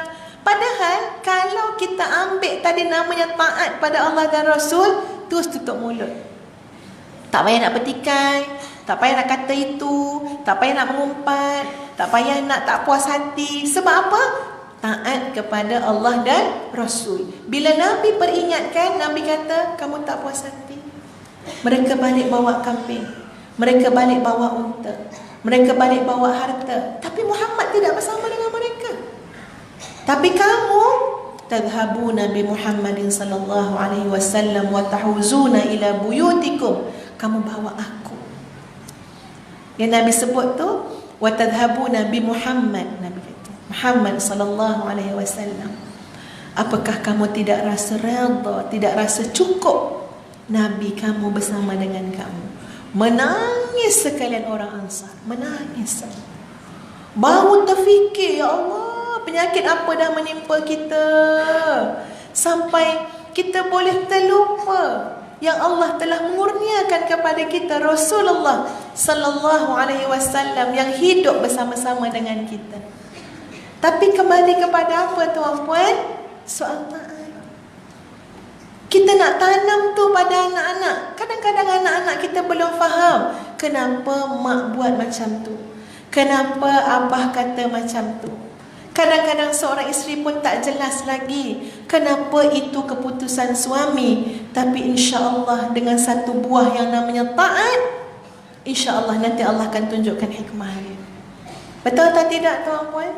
Sungguh Ustazah terlalu rindulah, tuan-puan, kita semua mendapat keluarga yang hidup dengan penuh ketaatan. Hayya 'alas salah. Cuba tengok daripada setiap rumah, hamba-hamba yang taat keluar tak ke masjid? Cuba kita tengok. Kita cakap pasal taat sekarang. Dahlah Allah tawarkan hayya 'alal falah. Cuba duduk kat pintu masjid, tengok. Rumah mana yang menyahut panggilan tu? Kita boleh tengok. Anak siapa yang menunjukkan ketaatan yang menyambut panggilan tu? Kita boleh tengok. Kalaulah keluarga kita demikian, yang kita bangunkan yang namanya ketaatan, Masya Allah, tuan-tuan, Allah tak akan biarkan keluarga kita. Allah akan angkat di langit dan di bumi, Masya Allah. Allah akan berikan segala keberuntungan. Allah akan jauhkan daripada segala kemudaratan. Dan itu tugas kita, mengajak anak-anak, menyedarkan keluarga kita betapa pentingnya kekuatan keempat ini yang namanya adalah kekuatan ketaatan. Kena taat, taat, taat. Bukan semua benda kena dapat apa? Penjelasan, betul kan? Boleh nak jelas, tapi taat dululah, taat dulu. Nanti insya-Allah fahamlah kenapa. Sungguh, ya, kadang-kadang dengan anak-anak pun kata tak apalah, taat je lah. Kadang-kadang yang kita suruh pun sebab kita nak tengok ketaatan tu. Ya? Tapi anak-anak akan tanya, kenapa ini tak boleh? Kenapa tak boleh? Kenapa? Masya Allah, taat je lah, taat je dulu. Nanti sampailah ilmu tu pada kita, fahamlah kita kenapa suruh begini, kenapa suruh begitu. Ya? Jadi ketaatan ini adalah satu faktor yang sangat besar yang boleh mengangkat ataupun menurunkan nilai keberkatan daripada langit dan mengeluarkan keberkatan daripada bumi, yang semua itu adalah kurniaan daripada Allah Azza wa Jalla. Taat, taat dan taat. Ya, muslimat semua taat kan dengan suami kan? Taat, ya. Suami suruh balik pukul berapa hari ni? Dah suruh balik dah sekarang? Baliklah kita taat, ya. Sungguh kena taat. Jangan melawan-lawan, tuan-puan. Belajar senyap bila suami bercakap. Ya, kita memanglah kita rasa kita cerdik. Ustazah pun kadang-kadang fikirkan tentang suami kita ni kan, nak agaknya kahwin dengan orang tak pandai. Kadang terfikir macam tu, ya. Agaknya suami kita ni tentang terdetik lah mati dia. Aku ni kalau kahwin, aku nak kahwin dengan orang tak berapa cerdik lah pula. Sebab susah juga kahwin dengan orang ada sijil-sijil ni tau. Setuju ke tak setuju? Sebab taat tu payah. Kita selalu ada jawapan. Ya, menjawab je kerja. Tapi dulukan taat. Walaupun kita mungkin ada penjelasan itu ini, tapi buat kerana taat. Ya, bukan tak boleh bincang tu boleh, tapi ustazah nak kita ingat perkataan yang namanya ketaatan. Taat pada Allah, taat pada Rasul, ya, pada suami, ibu bapa, ya, pemimpin-pemimpin, selama mana mereka tak menyuruh kita kepada maksiat. Itu memang disebutkan dalam Al-Quran. Jadi ketaatan itu adalah di antara jalan yang membawa kepada keberkatan dalam sesebuah keluarga. Muslimin muslimat yang dikasihi sekalian, ada tak apa-apa soalan nak tanya? Ustaz nak bagi ruang dalam 2-3 soalan. Ada ya?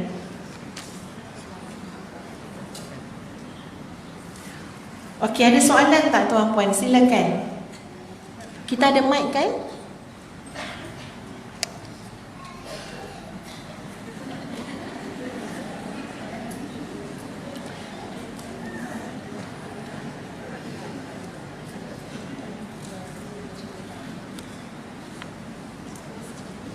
Okey, silakan.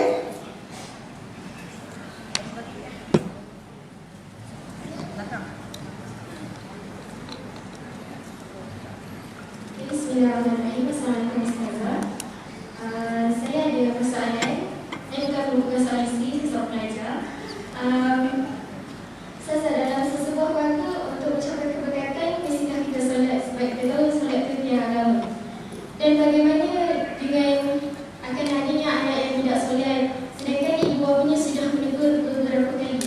Bagaimana Ustazah untuk mencapai keberkatan dalam sesebuah keluarga tersebut? Baik, terima kasih pada adik yang bertanya. InsyaAllah mudah-mudahan Allah kurniakan pasangan hidup yang soleh, ya. Amin, amin ya rabbal alamin. Bab solat anak-anak, ya tuan-puan,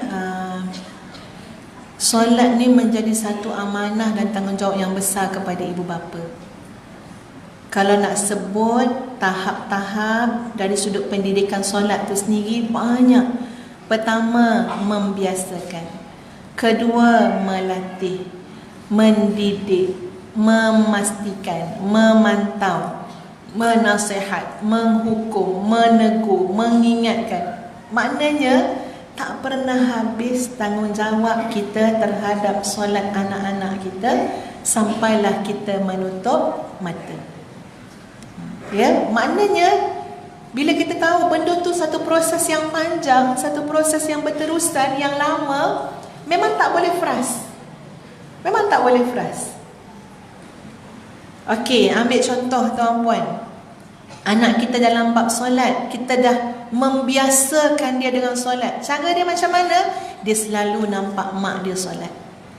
Dia selalu dibawa ke tempat orang-orang solat, iaitu masjid. Dia tahu cara solat tu dengan kebiasaan yang dia lihat. Itu mungkin peringkat-peringkat awal. Kemudian melatih dia untuk solat. Kemudian mengajar dia untuk solat. Ya, mula-mula tahu rukun. Lepas tu tahu bagaimana untuk khusyuk solat. Sehingga akhirnya, ini tanggungjawab kita, sampai kita boleh tunjuk satu contoh pada anak-anak seperti yang Nabi sebut dalam doa, Allahumma ja'al qurrata aini fis salah. Anak kita nampak mak dia suka semayang, mak ayah dia suka solat. Allahumma ja'al qurrata aini fis salah.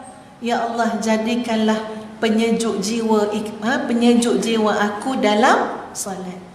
Kebahagiaan kita dalam solat, segala-galanya solat. Kalau kita berjaya sampai tahap itu, maka alhamdulillah, ustazah percaya akan ada pengaruh dan kesannya pada anak-anak kita. Sekarang ni tengah untuk kita semua sama aja tuan-puan. Ustazah pun sama, anak-anak dah dewasa, ya, umur dah belasan tahun, tapi kita masih perhatikan solat dia. Panggil masuk bilik seorang-seorang. Mesti terkejut anak tu sebab tak sangka kita nak cakap pasal solat. Dan kita kata, Umi dah lama perhati. Dia akan terkejut, Umi dah lama perhati. Tuan-puan, ustazah ada sekali, ya, dalam hidup ustazah, ini dah berapa tahun lepas-lepas lah, ustazah ada seorang kakak angkat yang dia ni kadang-kadang kalau ustazah dengan ustaz ada urusan di luar, kami minta dia tolong tidur kat rumah. Ya, tolong tengok-tengokkan anak-anak. Jadi alhamdulillah dia datang rumah, selalulah kerap. Ada satu ketika kami outstation agak lama, 4-5 hari macam tu atau lebih. Dia tidur dekat rumah. Lepas tu bila dia nak balik, dia kata, "Dek, akak perlukan masa kau sekejap dek." Dia cakap. Kata boleh. Lepas tu dia nak cakap tu, dia minta maaf lah macam tu lah. Lepas tu dia menangis-nangis lah. Saya kata, "Apa kak? Cakap je." Dia, "Akak sebut ni kerana kasih sayang ya dek." "Ya kak, cakap kak." Nak bolehkan cakap bukan senang. "Kak, sila kak cakap." Dia pun kata, "Dek, akak dek masa kau tak ada dek, subuh." Dia pun ceritalah, "Subuh akak kejutkan, adalah seorang 2 anak tu yang disebut, dia kejut. Akak kata cepatlah, dah nak habis dah subuh ni, bangunlah." Akak sampai menangis-nangis kat sebelah dia dek, kejutkan dia. Sebab akak teringat kat kau dek. Akak teringat mak ayah dia berdakwah, mengajak orang. Akak puas kejut, beralah-alah dah anak lelaki ke apa kan dia. "Bangun cepat, dah nak habis dah subuh ni, bangun." Dia ngeliat macam tu. Akak duduk sampai akak tengok subuh tu dekat nak habis dah dek. Ataupun dah habis, maknanya bangun tu solat subuh tu qadaan. Ya, qadaan. "Dek, akak minta maaf dek." Saya dengar je. Yang kedua dek, akak rasa tak sedap bila tengok dalam bilik anak tu dah keluar, tapi lampu menyala lagi, kipas menyala lagi. Akak rasa, ya Allah, akak rasa macam tak sedap nak tengok pembaziran dek. Ustazah kuatkan hati saya dengar tuan-tuan. Kuatkan hati, ya kak, ya kak, ya kak. Dalam kepala ustazah apa dia tuan-tuan? Inilah yang selalu ustazah sebut ke anak-anak. Sebut dengan mulut, dengan mesej, dengan surat. Bersyukur pada Allah, jangan membazir. Allah marah orang yang membazir. Tolonglah taatlah perintah Umi ni, perintah Habib. Tolong jaga. Itu disebut tuan-puan, tak tahu banyak kali mana dah. Ustazah pun sama, menangis dengan akak tadi. Tapi saya kata apa? Dia minta maaf. "Kak, tak ada apa kak. Kami sebagai ibu ayah faham sangat. Perjuangan kami belum selesai. Belum selesai. Sampai anak-anak itu rasa jiwa dia akan rosak kalau dia tak solat. Sampai dia berlari nak mendirikan solat. Allahumma ja'al qurrata aini fi solat." Ya. Lepas tu ustazah pun buatlah usrah keluarga. Ustazah pun sampaikanlah apa yang kakak angkat tadi sebut. Ya. Ataupun yang tadi ustazah kata, panggil seorang-seorang, panggil masuk dalam bilik. Menangis tu wajib. Ya, menangis. Ini baru atas dunia Allah nak bagi Umi rasa bagaimana ditegur oleh manusia. Umi belum mengalami lagi padang mahsyar besok Allah tegur Umi sebab anak Umi tak jaga solat. Ini baru atas dunia. Umi rasa aib kalau orang tahu anak Umi tak solat jemaah kat masjid padahal dia seorang lelaki yang gagah. Umi rasa aib. Akhirat besok macam mana Allah tempelak Umi apa yang Umi buat, pastikan anak-anak jemaah masjid. Umi malu dengan Rasulullah sallallahu alaihi wasallam. Nabi sebut, kalau tak solat masjid rumah tu bakar je. Nabi sebut, kalau kamu tahu apa yang tersedia kat masjid solat jemaah, kamu akan datang dalam keadaan merangkak. Anak-anak Umi dah disediakan motor. Sejauh Negeri Sembilan, Perak, Kedah boleh pergi. Masjid Surau Sebelah tak boleh sampai. Aib. Macam itulah tuan-puan, tak pernah habis tuan-puan. Proses tu tak pernah habis. Tengok, bila dah jemaah kat masjid, tingkatkan lagi. Jangan duduk belakang-belakang. Mudahkan urusan orang surau masjid. Kadang-kadang Bilal tak sampai, naik ke depan, jadi Bilal. Jadi maksud dia tuan-puan sekalian, memang urusan menjaga solat anak-anak ini tidak pernah berhenti setakat ini. Ya, kita buat tu dengan suka hati je. Kita buat tu dengan seronok. Ini cabaran Allah nak bagi kat kita ni. yang tidak akan sia-sia, pasti banyak ganjaran dia. Tengoklah. Memang kadang-kadang datang rasa malas. Kadang-kadang rasa malas tu lah macam biarlah dia, pandailah dia semayang lah tu. Macam tu kadang-kadang. Ya semalam pun baru rasa. Masa tu nak solat asar. Kita tahu ada anak perempuan dalam rumah tu, kita boleh jemaah dengan dia. Tapi rasa macam, alah lambat lagi tu. Kan nak masuk tandas lah. Baik lagi senang kita solat dulu. Tapi dah qiyam dah tuan-puan, Allah datangkan ke hati Ustaz perasaan apa? Modal yang paling besar yang engkau ada adalah sekarang. Kalau kamu tak menggunakan masa sekarang, kamu belum tentu ada kesempatan masa yang akan datang. Kalau sekarang kamu tak jemaah dengan anak kamu, belum tentu maghrib nanti masa kamu untuk masih ada untuk jemaah. Tentang tak tahu siapa yang mati dulu. Allah bagi rasa macam tu tuan-puan. Alhamdulillah, bagi kekuatan, keluar bilik, boleh panggil, mana anak-anak Umi yang perempuan ni? Cepat jom solat. Kejap Umi nak masuk belayar. Tak apa Umi tunggu. Padahal dah nak qiyam dah tadi. Ya, tapi kita pun teringat Allah sebut tu, Allah ingatkan modal kita yang paling besar adalah waktu sekarang. Kalau nak ubah apa-apa, sekarang. Nak buat yang terbaik, sekarang. Jangan tangguh. Allahumma ja'al qurrata aini fi shalah. Ya Allah, jadikanlah qurrata ain kita semua adalah dalam ibadah salat. Tunjukkan contoh yang baik. Berdoalah semua-semua pada Allah. Sering menasihati dalam keluarga. Nasihat.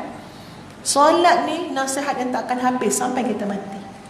Ustazah dah besar macam ni pun, mak masih nasihat lagi bab solat. Ustazah malu dengan mak pasal solat. Malu.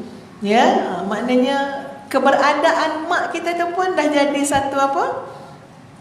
Satu teguran dah pada kita. Ingatan dah, malu. Kalau masa kata mak tanya, kau dah solat ke belum makcik? Mak tanya.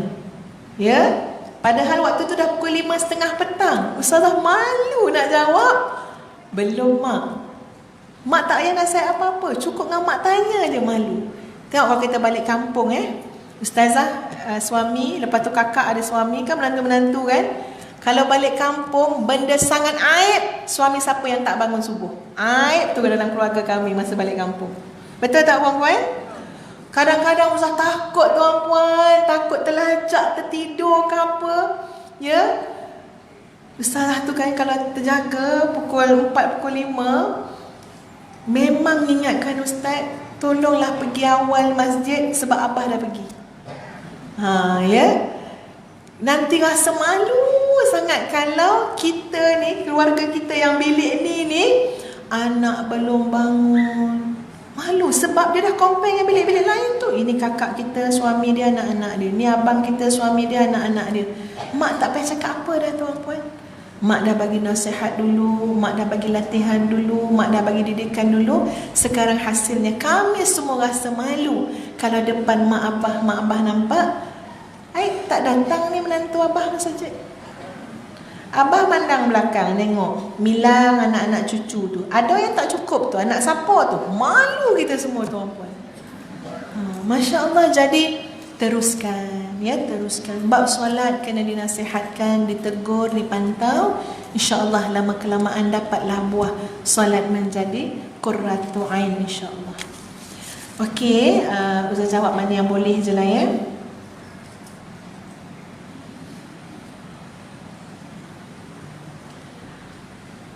Saya ada seorang sahabat lelaki yang telah kehilangan ayah dan hanya tinggal dengan ibu dan adik lelaki. Keluarga yang barakah bermula dengan doa ibu bapa, tapi dalam situasi sahabat saya, ayah dah tak ada, ibu pula seorang penagih dadah dan menjadi wanita yang liar. Bagaimana kita sebagai seorang anak lelaki yang bertanggungjawab terhadap ibu untuk menegurnya? Wallahu a'lam. Ustazah fikir mungkin usaha ni tak dapat dilakukan secara berseorangan. Ya, mak penagih dadah ni walaupun mak tu dah insaf, tapi kekuatan dia, tubuh dia tu untuk meninggalkan dadah tu secara secara total tu tidak mudah ya tuan-puan. Dia perlu bantuan. Ya, dia perlu bantuan, ya. Jadi ustazah mencadangkan, ya, anak laki-laki tadi alhamdulillah ada kesedaran, ambil tanggungjawab, berbincanglah dengan ahli keluarga yang lain. Pasti mak tu ada adik-beradik dia. Ya, mak tu ada ibu bapa dia, mak tu ada mak saudara dia, pak saudara dia. Kita berbincang, ya, tolong mak ni. Tolong mak ni berikan dia kesedaran. Kalau patut dimasukkan ke dalam mana-mana pusat, ya. Pusat apa nama dia? Pusat pemulihan dadah, ya, kita permudahkan, bantu. Sebab tak dapat nak tolonglah, ya, kalau kita biarkan dia dengan dadah, dalam keadaan badan dia akan rosak, akal dia juga akan rosak. Itu belum lagi bab-bab penyakit yang akan datang, ya. Dan dalam masa yang sama, anak laki-laki yang bertanggungjawab tadi, tolong jaga adik-beradik yang lain. Ambil position sebagai seorang ayah tadi. Sebab, ya, dalam ni pun disebut anak laki-laki tu, ya, dah ada kesedaran dan sebagainya. Wallahu a'lam. Akak ada anak laki-laki berumur 28 tahun, tak bekerja, anak yang normal, ada belajar dulu tapi tak teringin nak bekerja. Ustazah ada tak ayat Quran untuk lembutkan hati, buka hati, untuk kita baca supaya terbuka hatinya mohon kerja? Terima kasih Ustazah Puan ... ya. Ada nama, ya. Wallahu alam, ya. Ini spontan lah tuan puan, ya, pandangan Ustazah terhadap kes-kes yang seperti ini. Pertama, anak-anak ni kena didekati. Kadang-kadang kita geram, kita jadi nak jauh. Malas nak pandang dia, malas nak bercakap dengan dia. Kadang-kadang mak-mak macam tu, ya. Kalau nak cakap macam mana, hati tu sakit kan, bercakap kan benda buruk pula yang keluar. Kadang-kadang mak-mak tu bagi alasan macam tu. Tapi pandangan Ustazah tuan-puan, anak-anak kita yang mungkin ada masalah di mana-mana, nombor satu, dekati dia. Sampai dia terasa dia anak kita, kita ibu dia. Dia tak pernah kehilangan ibu dia. Dekati, ya, dengan penuh kasih sayang. Kalau seorang ibu sudah menjauhkan diri daripada anak dia, apakah kita fikir orang lain akan dekat dengan anak kita, menyayangi anak kita? Kitalah yang paling penyayang sepatutnya kan, sebagai seorang ibu. Jadi dekati. Anak tu kadang-kadang mungkin nak lari-lari juga daripada kita, sebab dia fikir kita akan tanya soalan, bila nak kerja, kan? Apa hasil interview? Jadi cuba elakkan tuan-puan daripada soalan-soalan yang telah dijangkakan anak tadi, yang boleh menyebabkan anak tu menjauh daripada kita. Letak dulu yang paling utama apa dia? Anak tu kena berada secara emosi dia, perasaan dia dekat dengan kita. Nanti baru senang kita nak apa? Kita nak nasihat. Bila perasaan dia jauh, nasihat je nak masuk. Dekat kat dia. Ustaz pernah tengok tuan-puan seorang penagih dadah, tapi sentiasa balik rumah makan. Dia penagih dadah, tapi insya-Allah tengah hari balik rumah makan, petang balik rumah makan. Kenapa? Sebab ibu dia menghidangkan makanan tengah hari, makanan malam, seperti anak tu putera raja. Mak dia layan. Anak tu penagih dadah, kat tubuh dia tu dah nampak macam-macam kudis dah, macam, ya. Tapi mesti balik. Ni ayah dia cerita, mesti balik. Kenapa? Mak dia akan layan anak dia, ni bagi makan apa semua, macam-macam lah. Cuma Ustaz, wallahualam, tak tahu gambaran kesudahan yang sebenar macam mana, tapi anak tu dah meninggal dunia lebih dulu daripada mak dia. Ya, dalam keadaan anak tu sakit, mak tu jaga, nasihat, doakan agar Allah ampunkan dosa anak-anak dia, biar penyakit tu jadi kafarah atas dunia. So tak ada apa-apa lagi dah ke akhirat. Siapa tahu tuan-puan tentang akhirat besok masuk syurga. Tu ibu tadi. Ya, anak tu balik ke rumah. Berapa ramai orang menagih dadah ke apa yang anak-anak tu, ya, pelaku-pelaku maksiat yang dah tak balik rumah. Jadi kena jaga kedekatan hubungan tersebut dengan anak-anak. Yang kedua, dengan anak-anak kena bertegas juga. Mesti kolaborasi kita dengan suami. Jangan mak kata lain, ayah kata lain. Mak suruh kerja, ayah kata lah biarlah, kita tanggunganlah seorangnya pun. Susah tuan-puan. Ya, kena bincang elok-elok dalam bilik dulu. Keluar tu nampak nada dia sama, rentak dia sama. Susah pendidikan anak-anak kalau ibu depan anak-anak, ibu dan ayah menunjukkan dia punya perselisihan. Perbezaan. Bincang dalam bilik nak cakap macam ni, tak setuju nanti dalam bilik balik semula. Jangan depan anak-anak. Ya, yang ketiga, kita jangan letak terlalu tinggi harapan pada anak-anak tadi. Terlampau tinggi. Ya, mak ni dah lama dah mengidam. Kau lah kau jadi macam anak jiran sebelah. Tengok besar kereta dia, beli rumah. Itu memang pening anak kita nak fikir. Dia kerja pun tak dapat lagi. Ya. Jadi letakkan harapan kita sesuai dengan kemampuan yang anak-anak boleh capai. Mak bukan apa, Amran. Kerjalah Amran, asalkan boleh sara diri awak sendiri. Tak bagi mak duit pun tak apa. Kan benda tu senang nak capai. Tapi dia bergerak one step lagi kan. Mak bukan apa Amran, besok kan awak nak kahwin. Bila awak nak kahwin, paling tidak boleh jaga anak orang. Carilah kerja yang boleh jaga diri awak dan diri isteri awak besok. Besok ada anak, pandailah Allah tambah rezeki. Jadi cuba masuk pada anak-anak tu dengan tahap-tahap yang munasabah untuk dicapai oleh anak-anak tersebut. Jangan kita sebut tentang dia punya degree tu. Degree bisnes, tapi jual burger untung RM10 sehari. Dia kata, jangan kita cakap macam tu. Kita andaikan dia dapat pulangan besar. Tak. Zaman hari ni tuan-puan, asalkan anak-anak kita boleh berdikari, sara hidup dia, sara orang-orang di bawah tanggungan dia, itu semua sudah Masya Allah juhdun masykur. Satu usaha yang harus kita hargai. Ya. Ustazah, bagaimana jika kita taat, tak lawan ibu atau suami, tapi dalam hati merumut? Hanya dalam hati ya, tak keluar dengan tingkah laku. Dalam hati sahaja. Yalah, faham tu lah hati-hati ya. Mungkin itu proses ya. Mula-mula taat, tapi dalam hati ada popek-popek. Tapi lama-lama tak tuan-puan, lama-lama kita akan menikmati ketaatan tu. Seronok je. Seronok rupanya cakap, okeylah bang, iyalah bang. Seronok, nikmat. Mula-mula memang buat-buat je. Ya, lama seronok. Mak suruh, insya-Allah mak, boleh mak, ya mak. Nikmat tuan-puan, nikmat. Allah suruh, ya Allah, labbaik Allah, labbaik Allah. Rasulullah, tengok macam mana sahabat jawab dan Nabi panggil, labbaik ya Rasulullah. Ya Rasulullah, kami siap untuk khidmat, apa benda nak suruh. Masya Allah, itu ketaatan.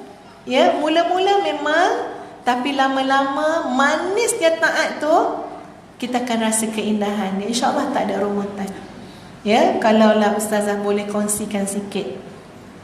Ustazah dalam bab pergi ke program-program ceramah pun, ya, ada satu keputusan qarar baru keluar. Bukan daripada siapa-siapa, suami bagi qarar. Ya, ada syarat-syarat. Dulu Ustazah macam argue juga ya, macam alah susahlah pula syarat-syarat ni. Tapi ni syarat. Okey. Program malam macam ni syarat dia. Lebih kurang syarat dia macam tak boleh lah program malam tu kecuali bersama dengan suami. Jadi sangat kurang program malam. Ada banyak kena dilihat, ditengok apa semua. Ya, macam-macam lah syarat. Kadang-kadang kita fikir apa benda lah, rasanya syarat ni macam buat-buat je lah rasanya. Ya, sebenarnya yalah, di pihak suami ada fikiran dia. Kita sekali ustaz bagi tunjuk satu hadis, senyap ustazah. Ya, makna kita ni kadang-kadang tak tahu, jahil. Bagi satu hadis yang menceritakan bagaimana seorang laki-laki tu zaman Nabi, sahabat tu, dia terlampau cemburu. Seorang suami yang cemburu sampai kalau isteri dia tu, dia nampak bercakap ke macam tu lah, lebih kurang cerita dia kan, dengan lelaki lain ke apa, sampai suami dia tu kata, aku akan lipas orang tu dengan pedang. Macam tu lah dia punya cemburu. Tapi alangkah menakjubkan bila direport kepada Nabi, Nabi kata apa? Aku lebih cemburu daripada itu. Jadi sifat cemburu seorang suami tu adalah sifat yang yang patut ada untuk menjaga kehormatan seorang isteri. Akhirnya Ustaz kata, Masya Allah, Alhamdulillah, rupanya Allah nak jaga aku dengan jalan apa?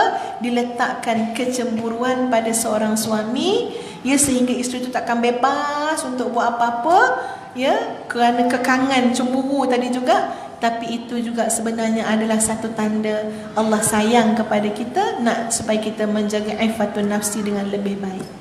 Jadi yang penting apa tuan-puan? Taat. Nanti kita akan tahu betapa hikmah, betapa manisnya yang datang daripada ketaatan pada perkara-perkara yang tidak maksiat kepada Allah dan yang dalam kemampuan kita lah, ya. Wallahu a'lam. Jadi Ustaz rasa cukup setakat ini tuan-puan sekalian. Ya, kita akan tutup sama-sama dengan doa, insya-Allah. Okey, puan-puan semua boleh duduk ni lah, betulkan orang semua, ya.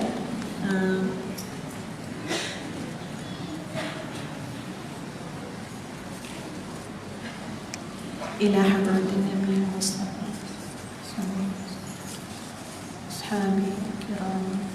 Al-Fatihah.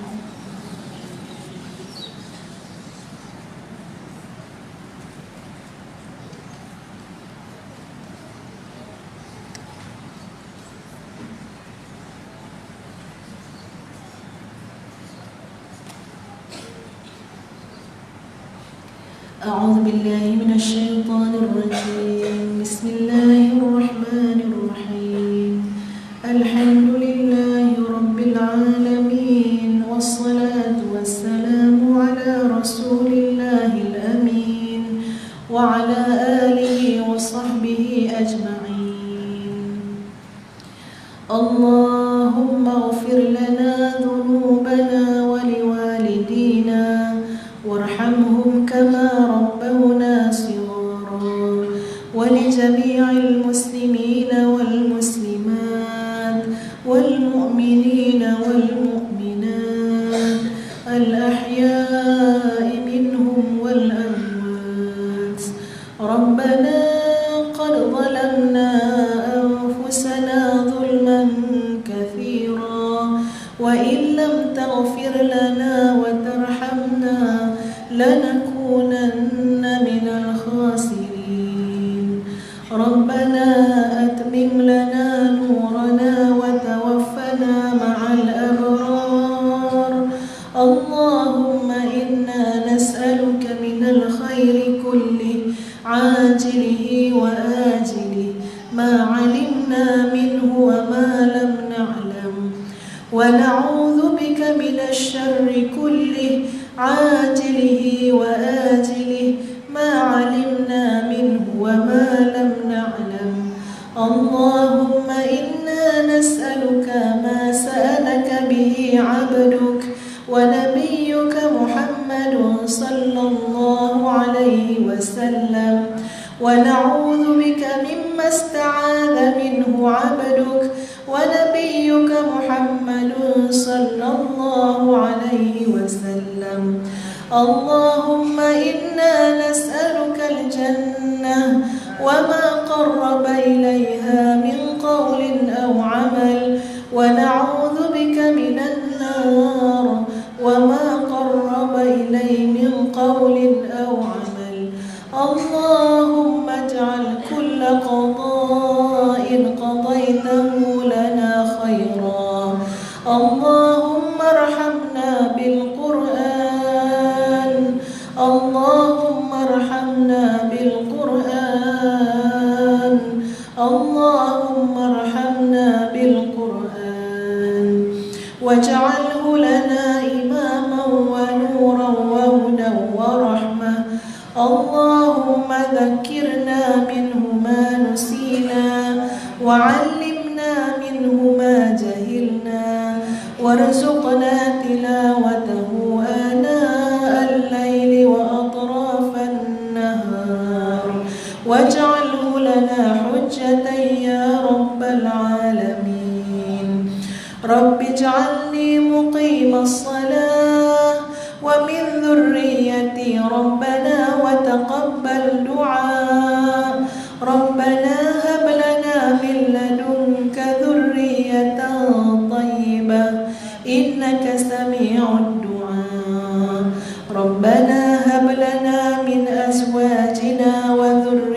آتنا قرة أعين واجعلنا للمتقين إماما ربنا آتنا في الدنيا حسنة وفي الآخرة حسنة وقنا عذاب النار وصلى الله على محمد وعلى آله وصحبه وسلم والحمد لله رب العالمين تقبل الله منكم. Muslimat, Ustaz nak buat pengumuman sikit. Dekat luar sana ada tabung infak untuk tahfiz Madinatul Hufaz fasa yang kedua. Jadi mana-mana muslimat yang ingin bersama-sama dengan kami dalam jariah tersebut, bolehlah masukkan sumbangan ya dalam tabung di luar sana. Dan yang kedua, Ustazah ada bawa buku zikir munajat ya, yang menghimpunkan wirid-wirid ataupun munajat-munajat yang diamalkan oleh Syekh Abdul Abbas, Syekh Abdul Hasan Asy-Syazili, ya, Syekh kepada Imam Ibnu Athaillah As-Sakandari. Ada bahasa Arab dan bahasa Melayunya sekali. Jadi insya-Allah ya, boleh kita banyak-banyakkan baca wirid, zikir, ada daripada potongan-potongan ayat Quran. Dan juga CD bacaan Al-Quran sebagai satu sumbangan kepada tahfiz Madinatul Hufaz, iaitu surah Maryam, surah Yusuf dan beberapa surah lagi yang dibaca, ini untuk muslimat lah ya, yang dibaca secara tartil oleh seorang qari'ah, iaitu Hajjah Nur Hafizah Musa ya. Dan Ustazah bawa juga barangan daripada Universiti Teknologi Malaysia sebab pensyarah kat sana, iaitu minyak kelapa dara dan juga kaca Fatimah khusus untuk kesegaran dan kesihatan wanita insya-Allah. Wallahu a'lam. Assalamualaikum warahmatullahi wabarakatuh.